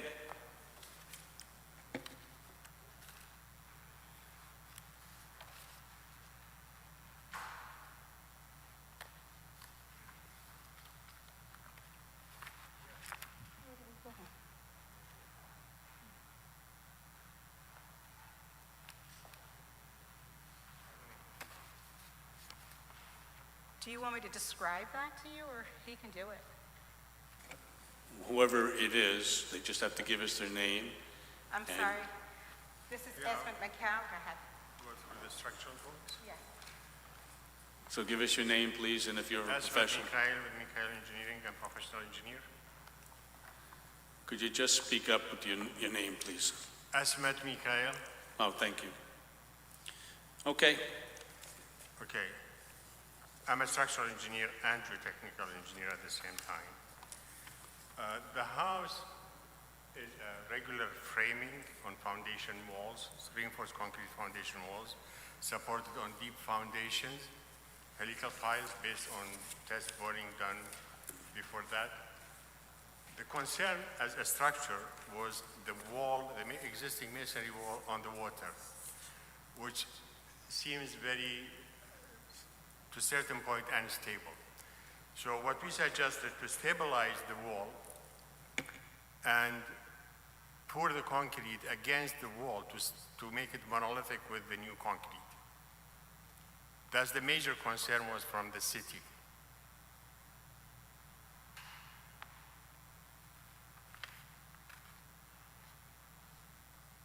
Okay?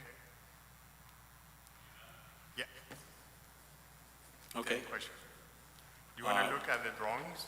Well, no, I'm not here. I just want to make sure that you had a chance to have say, both of you, because there may be questions afterwards. But right now, I'd like to have the applicant and whoever she asked to speak on her behalf to let us know.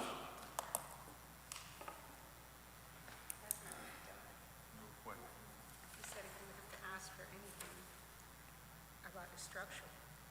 If you guys have any question about this, about the structure, I already explained that. If you Okay, show- okay, that's fine. And the document that you have with your hand, but we see there's a document up on the screen. That is the site plan, that's not the structural drawings. Would you speak up, please? I said, this is the site plan, not the structural drawing. You go down if you scroll Okay. down. Yeah. Is there any questions from members of the board for the applicants? Do I understand you correctly, and you want to extend the pad that the house currently sits on now toward the back No. of the property? No. No. It's staying in the exact. It's the exact same footprint.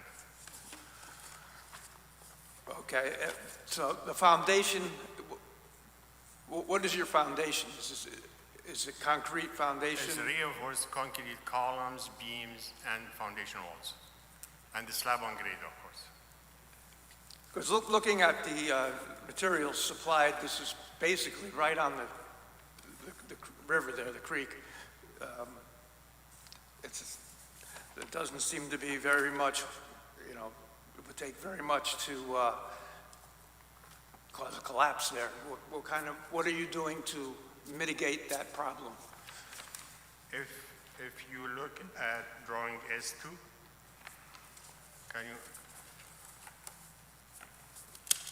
can you show drawing S2? I don't have, It's up on the screen. oh, okay. You don't have it?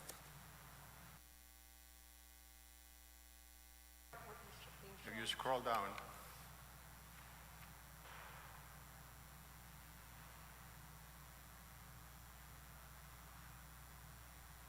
more,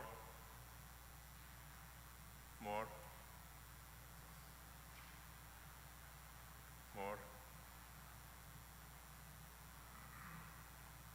no more. These are still site plan.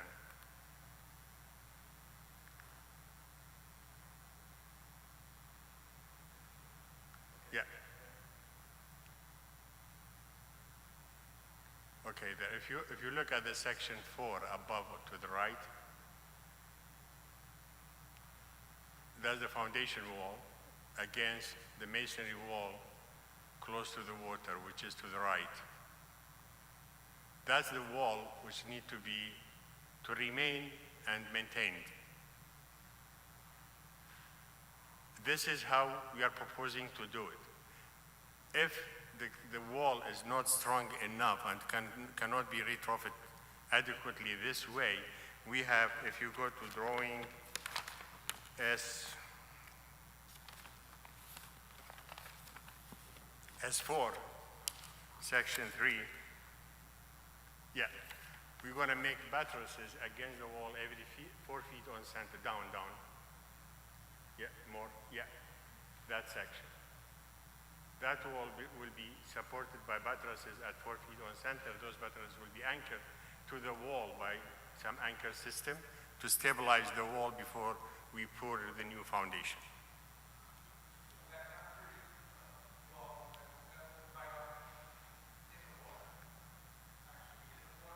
No, it is, this is the side of the water. The right side is the water. The left side is where we have the new foundation walls.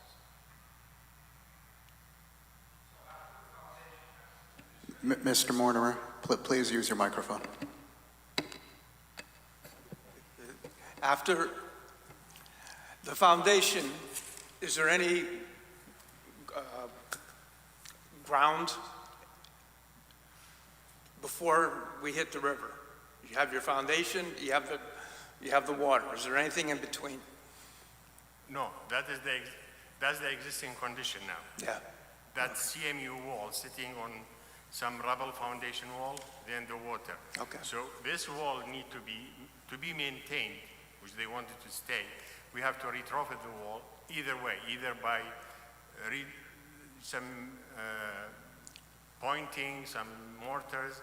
If it doesn't help, we're going to retrofit it at 4 feet on center. Okay, and so you don't know at this point exactly what you're going to do with the stabilization? No, until we go into it and see what is the exact condition. You cannot go inside and see until we excavate. Okay, thank you. Any further questions or comments? Seeing none, Mr. Sulkus, could you give us the administrative summary form?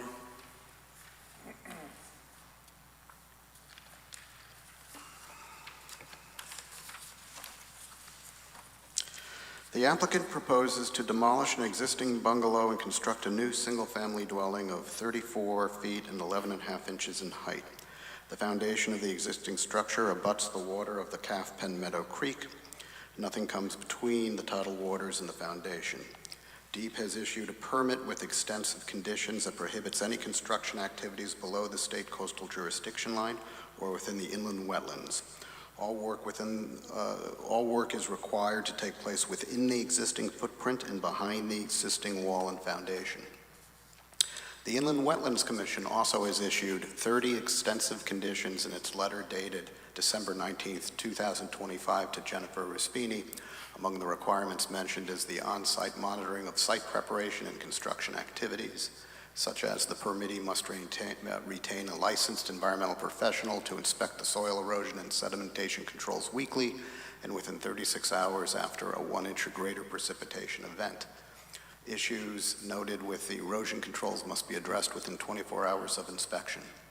The city engineer, who also serves as the city's floodplain manager, in his letter dated 4/8/26 to Stephen Harris, had 8 requirements, A through H. Among them are, due to the sensitive nature of the subject property and the on-site adjacent resources, it is recommended that a third-party monitor acceptable to the City of Milford be required.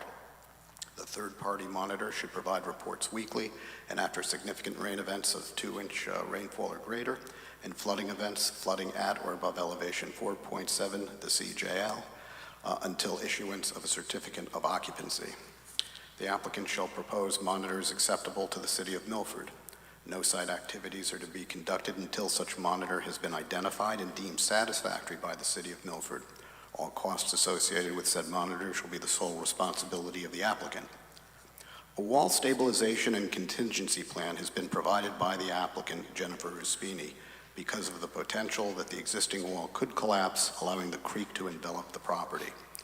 Staff find the submitted plan unacceptable because it relies on the applicant's spouse, Carl E. Ruspini, to self-report any issues that may arise. This is a conflict of interest. The plan lists stabilization measures that are at the discretion of Mr. Ruspini without giving any details of how stabilization can occur.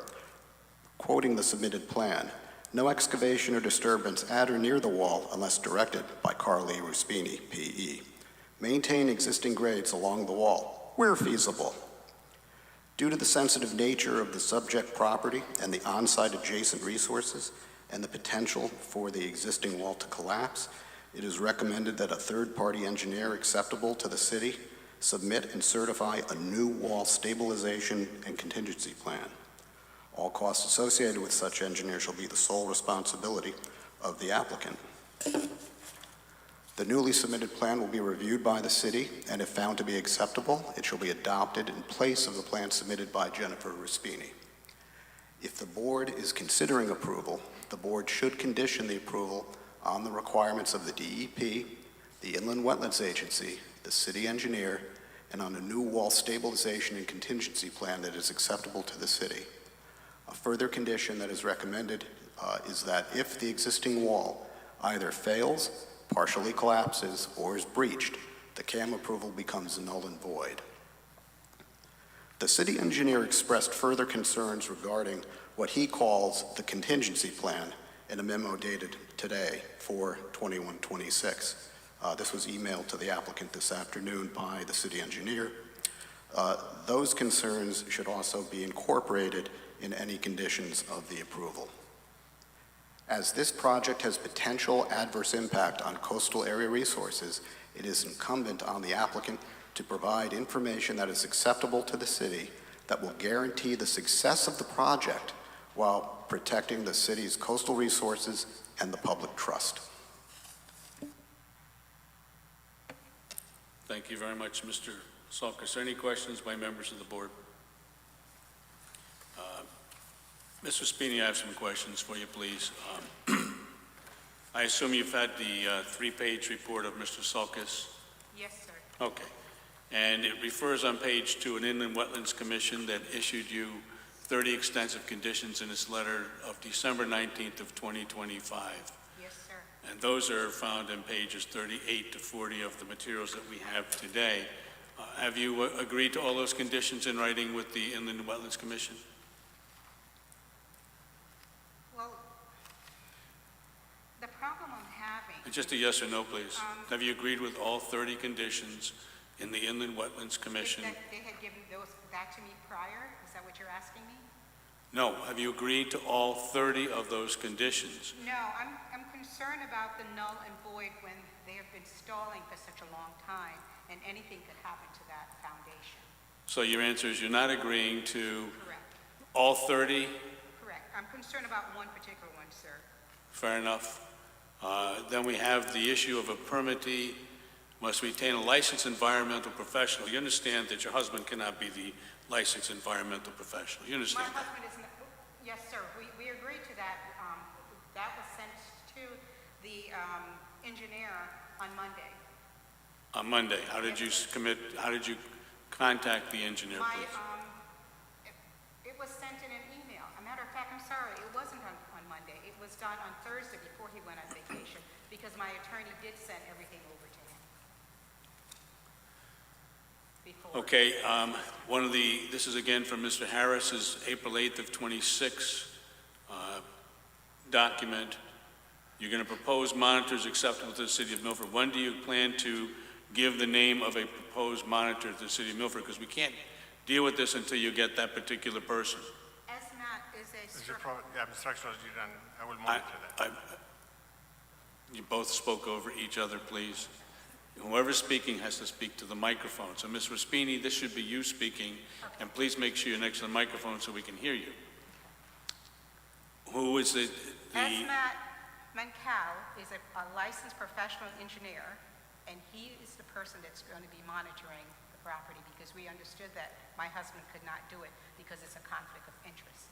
And when did We you... asked the town that prior, and it wasn't a conflict of interest. But you agree at this point that this is the first we're hearing about him being your proposed monitor? Correct. Okay. So we'd have to find out from the staff if that is an acceptable monitor, and that would include the Office of City Planning, the Office of City Engineer, and maybe even the Inland Wetlands Commission. So you understand that? Yes, sir. Okay. And then there is also in here Department of Environmental Protection also was involved in this, and I believe that was I think it's on. a number of conditions also on that. Have you had a chance to see what the deep letter was? Yes. Do you agree to all of the conditions of the deep For letter? deep, yes. Okay. Mr. Salkus, is there anything, I have some questions to you regarding some of the language in this. This will be on page 2. You quoted, I guess it's Mr. Pedlowski's report. It's recommended a third-party monitor acceptable to the city of Milford be required. That's his language, but how does that person become acceptable to the city of Milford? If you read Mr. Podolski's reports, there's concern about how the applicant will be going about accomplishing some of the construction of the project. So if, for instance, the board were to approve this tonight, then like any other application that comes before the board that has conditions, before the applicant can actually pull any permits, whatever those conditions of approval are, will have to be worked out between the applicant and the departments that you would have conditions, whose conditions you'd be using, if you so choose. Thank you, but I appreciate that, but the language you quoted from Mr. Salkus, we heard from Ms. Raspini that there was the name of an individual who was standing next to her. We didn't hear that until tonight. Is that a fair assessment? That's a fair assessment. And then to make it acceptable to the city of Milford, it would have to go to at least the city engineer and maybe the Inland Wetlands Commission, maybe the Office of Planning and Zoning before you determine, as the group might be, whether it's acceptable, correct? That would be correct. And about how long would that take to do? They would submit their plans for permitting. No, I'm talking about... How long would that take? I do not know. Fair enough. I can't speak for the city engineer or Inland Wetlands. Okay. And then the comment that you had about the spouse being self-reporting issues, that the applicant has agreed that that would not be the person that would be their licensed engineer. Okay. Any further questions from the board after hearing from Mr. Salkus? Any further? You have, if you wish to, Ms. Raspini, can make any comments you wish to about the staff report. We have to stick to the report, though, please. Sure, sir, yes. You don't have to, but if you want to, that's up to you.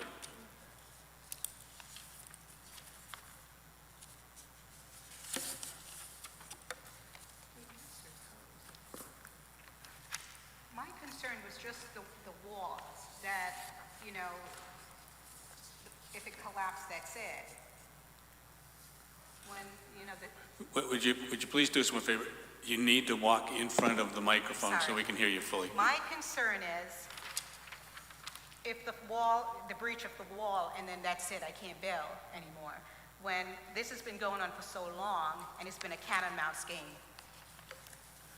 Well, if you would please, just try to stick to the facts that Yes, we have sir. in front of us by the papers we have, please. So my thing is about the null and void, the breach of the can. That's the only concern I have. But that's a requirement for Yes. you to, if you don't agree with it, then we're spending a lot of time here that's not going to help you. If you No. agree with it, that's one thing, but if you don't agree with it, that's a requirement.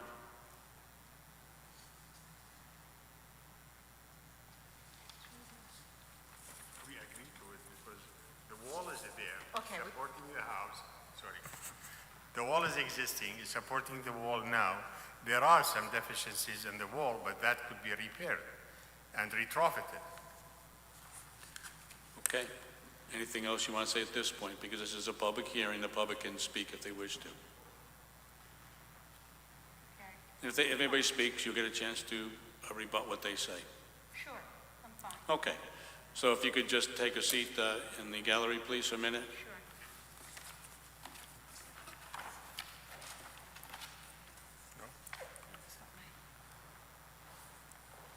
Again, this is regarding 1 Bayshore Drive, Anybody from the public wishes to speak, as this is a public hearing? I see there are people here, but nobody is coming up to the podium. So there's nobody who wishes to speak either for or against the project. The next question that we have for members of the board is whether we close the hearing tonight or we continue it. Close it. Who's saying that, please? Mr. Zarides, is that a motion to close the hearing? Motion to close the hearing. Second that. Okay, we have Scott Fermender doing that. Any further comments or questions regarding this? Mr. Tsai, I was just going to say I have the concern that the applicant doesn't seem to agree to the conditions that we would be proposing, and for that reason, I expect not to support the application. Thank you. And again, I agree with your comments, Mr. Alling. I also indicate that there's a lot of material that we don't have, specifically this monitor. So I would not agree to close the hearing. I'm not taking any position on whether it should be granted or not. But in any event, we have all been heard. Mr. Mortimer, go ahead, please. Just would like to comment that I don't think that this particular property, this project is ready to be submitted. And if I was on the other side of this table, I would withdraw and get my lawyer to assist with the next steps. Instead, I don't see this passing, in my opinion. I can't in good conscience pass it, affirm it, so just my opinion. Thank you. Any further comments? If you might take the roll, and we'll start with Mr. Agnesi this time. Thank you. Motion to close the public hearing. That's what's before us. Mr. Agnesi, With the motion. Mr. Alling, With the motion. Mr. Anderson, With the motion? Mr. Fermender, With the motion. Mr. Mortimer, With the motion? Mr. Sadi, I'm against the motion for my earlier comments. Mr. Zaharides. With the motion. Thank you. The public hearing is now closed. Is there any further discussion on this particular matter? Having no further discussion, I've looked both sides of me. Anybody have a motion to make regarding this particular matter, understanding that we have to make a motion in the affirmative? If it is passed, it's granted. If it's not passed, it's denied. Okay. I move to approve with conditions the petition of Jennifer L. Spini for a special permit with coastal area site plan review for a single-family dwelling on map 029, block 558, parcel 5, of which Jennifer L. Spini is the owner. The conditions are: 1, all conditions of the deep, including but not limited to the deep permit 202-407-385 SDFTW dated July 3, 2025, are to be completed to the satisfaction of the deep. 2, all conditions in the inland wetlands letter dated December 19th, 2025. All conditions are to be completed to the satisfaction of the inland wetlands officer. Number 3, all conditions to the city engineer's letters of March 12, 2026 and April 8, 2026. All conditions are to be completed to the satisfaction of the city engineer. 4, the applicant shall provide a new wall stabilization and contingency plan by a third-party engineer acceptable to the city, who shall submit and certify the new wall stabilization and contingency plan. All costs associated with said engineer shall be the sole responsibility of the applicant. The newly submitted plan will be reviewed by the city, and if found to be acceptable, it shall be adopted in place of the plan submitted by Jennifer Ruspini. 5, if the existing wall either fails, partially collapses, or is breached, the coastal area site plan review approval shall be null and void. Number 6, the concerns and observations of the city engineer in his memo dated 4/21/26 shall be addressed to his satisfaction. We have a second. I'll second it. John? Thank you. Any further discussion by the members of the board? Hearing none, would you take the roll call, Amy, please? Mr. Agnesi? With the motion. Mr. Alling? Against the motion. Mr. Anderson? Against the motion. Mr. Furmender? Against the motion. Mr. Mortimer?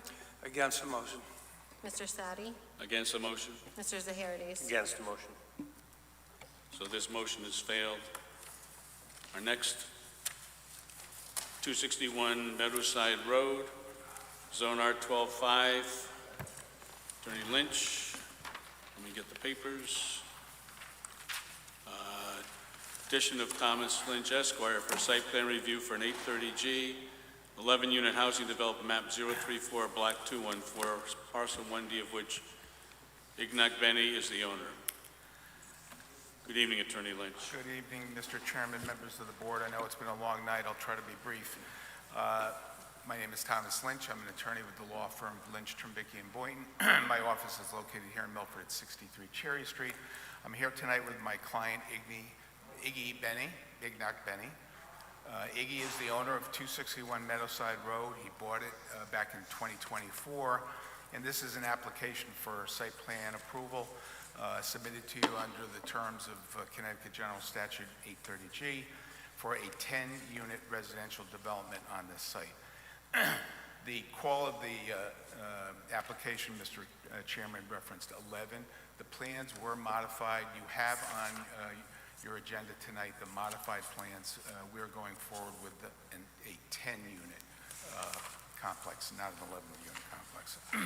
I have with me also Ron Wasmer from Connecticut Civil Group, who did the site plan, and he'll present that. So this property is approximately ½ an acre in size. It's located in Zone R12. The property is located just past the city playscape, the Meadowside Playground, some 3 parcels south of the intersection with Siemens Lane. It is an area that has numerous condominium and other multifamily developments in close proximity. The Oyster Bay condominiums are across the street on the other side of Meadowside Road. The Meadowside condominiums are located on Siemens Lane. A little further up are the 2 Buddy Field developments that were built back in 2019 and 2020 under 830G. So it is an area where there are other multifamily developments in the area. The site plan will show that we're proposing 10 units.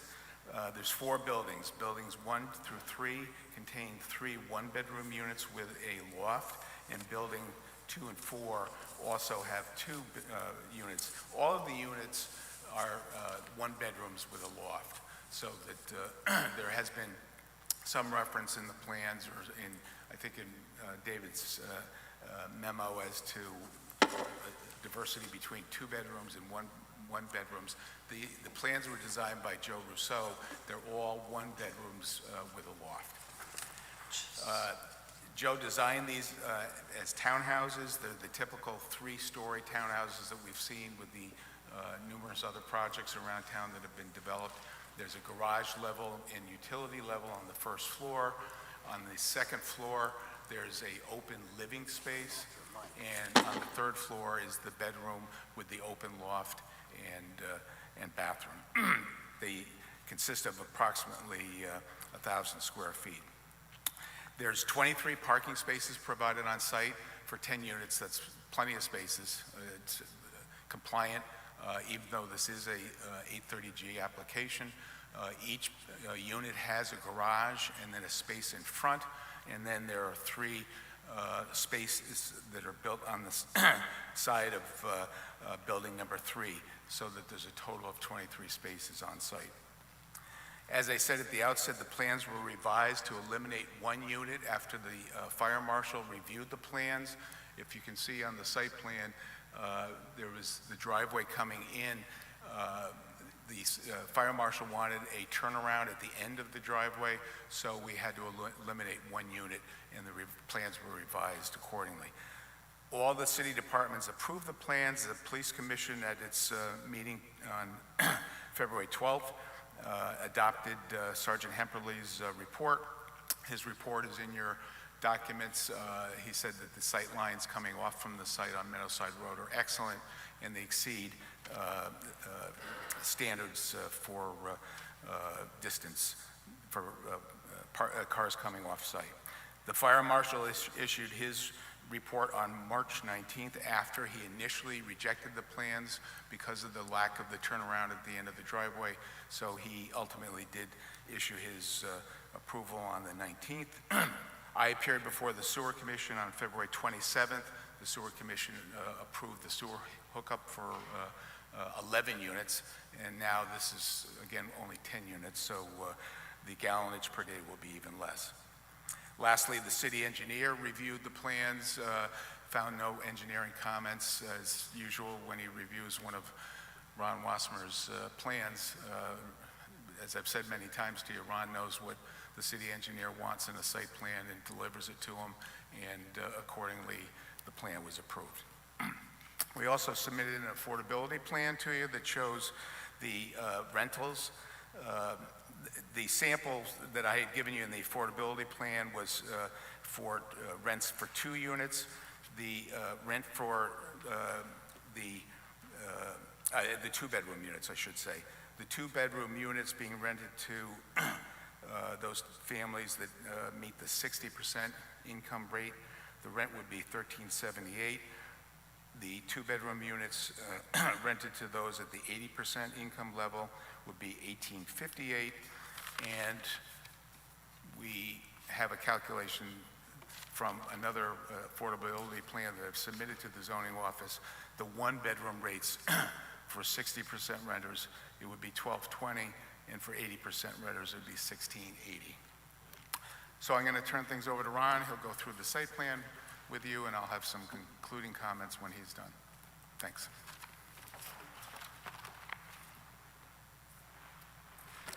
Good evening. For the record, Ronald Wasmer, professional engineer and land surveyor with an office at 158 Research Drive. I'm here representing the applicant.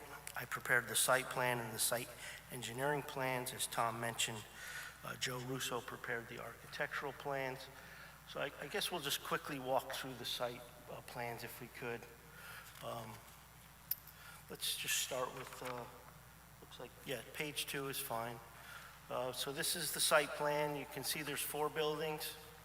2 of them are duplexes, 2 of them are triplexes. There's a parking in each garage. There's a parking space in the front, and then there's 5 visitor spaces. We can go to the next page. This is the grading and drainage plan. The site is relatively gently sloping. There's no excessive grading required, and we have an extensive storm drainage system. Next page. This is the utility plan. The buildings will be connected to the municipal sewer in Meadowside Road. They'll be served by underground electric and gas. The transformer locations are indicated on the plan. We can go to the next page. This is the erosion control plan. So as part of your zoning regulations, you're required, the applicant's required to submit a sedimentation and erosion control plan to demonstrate that we're not going to cause any sedimentation onto the city land or erosion. This demonstrates that. This, of course, was submitted to the various reviewing departments. The next page. Illumination plan. The illumination plan meets the guidelines, regulations set forth in your zoning regulations. Next. It's existing conditions. Not much to talk about there. These are some details. I think we can skip over the details. This is a landscaping plan prepared by Matt Popp, landscape architect. There's a mixture of deciduous and evergreen shade trees as well as flowering shrubs and plants. I think Matt did a great job with that. These are the building plans prepared by Joe Russo. You can see the, if you just back up one, you see the triplex and a duplex, typical of the 4 buildings here, garages.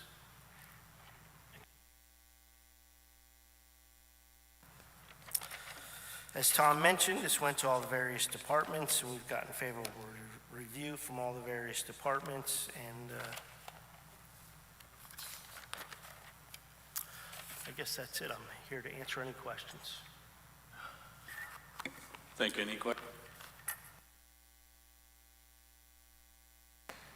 Any questions by the board?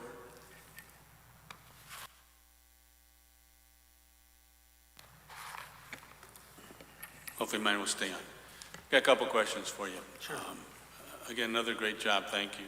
Thank you. I'm looking at the sewer commission report, and it says, should the use of this property change, you have to go back to the sewer commission again. Attorney Lynch already told us that it was supposed to be originally 11 unit and 10 unit. Is that difference going to change, requiring to go back to get a new report from the sewer commission? It's if a you know? reduction, so I don't believe that they would Fair enough. require that. Additionally, this is an unusual plot of land. It's got angles that we probably haven't seen for some time, but It's a pie-shaped property, yes. yeah, it's a weird-looking property. But anyway, let's go to the sewer connection. Who does the sewer connection? The applicant has to hire a site contractor that has the proper insurance and bonding that's required by Milford Public Works. So it's a private contractor, but he has to meet the city of Milford's requirements for insurance. Are you also aware that there's actually an ordinance regarding that also? I am not, but Okay, it doesn't fair surprise enough. me. And then the last question I have for you, the properties on either side of it, some of the maps are not easy to read tonight, not Attorney Lynch's problem, but for us, we're not able to see it. But distance between as you're looking north on the property, there's one to the right, then you got the baseball field, then there's one to the left. Do you know the distance between the existing properties and where your project is going to end up? So the house to the west, I would guess at about 20 to 25 feet from our property line to the edge of their house. Fair enough, thank you.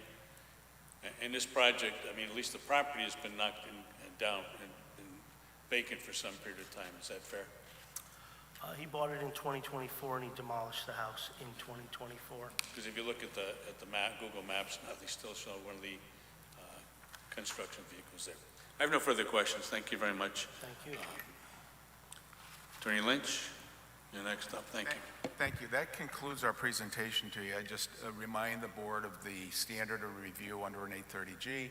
We've presented an application to you that shows that there's no adverse effect from this project on public health and safety, and this will add 3 additional affordable units to the city's inventory. Thank you. Thank you very much, Attorney Lynch. Again, for those members of the public here, this is a public hearing. Does anybody wish to come to speak regarding the application that was just being addressed at 261 Meadowside Road? Seeing nobody come up, is there any concern, members of the board, that we close the hearing tonight? I prefer to take a motion, if we could, to close the hearing and we can proceed. I move to close the hearing. Thank you. We have a motion and a second. Any further discussion on the motion to close this public hearing? No further. Would you take a vote, please? Roll call. Mr. Agnesi? With the motion. Mr. Alling? With the motion. Mr. Anderson? With the motion. Mr. Furmender? With the motion. Mr. Mortimer? With the motion. Mr. Sadi? With the motion? And Mr. Zaharides? With the motion. Thank you very much. Congratulations. Thank you. So, That was just for the public hearing. That was just to close the public hearing. hold on. There's a motion to close the hearing. We're getting tired too. But anyways, we have to get Mr. Lynch, we got to get a vote approving the project or denying it. Okay, I will make the motion. I move to approve as presented the petition of Thomas B. Lynch, Esquire, for site plan review for an 830G, a 10-unit housing development on map 034, block 214, parcel 1D, of which Ignac Bene is the owner. Okay, we have a second. Any further discussion? Hearing none, we'll take a roll call, please. Mr. Agnesi? Against the motion. Mr. Alling? With the motion.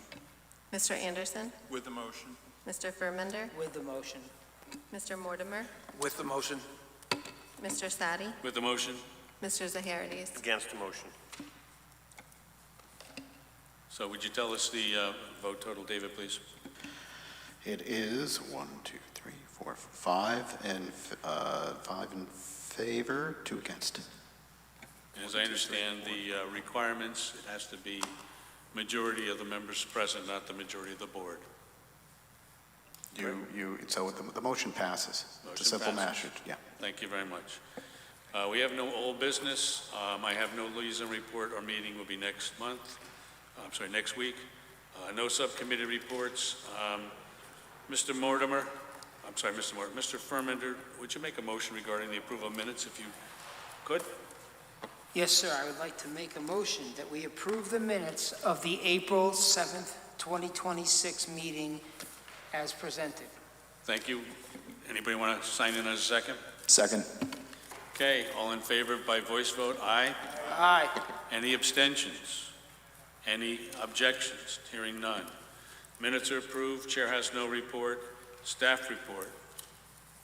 None this evening. Okay, Mr. Agnese, you gonna make a motion to adjourn? So moved. Thank you very much, everybody. Bye.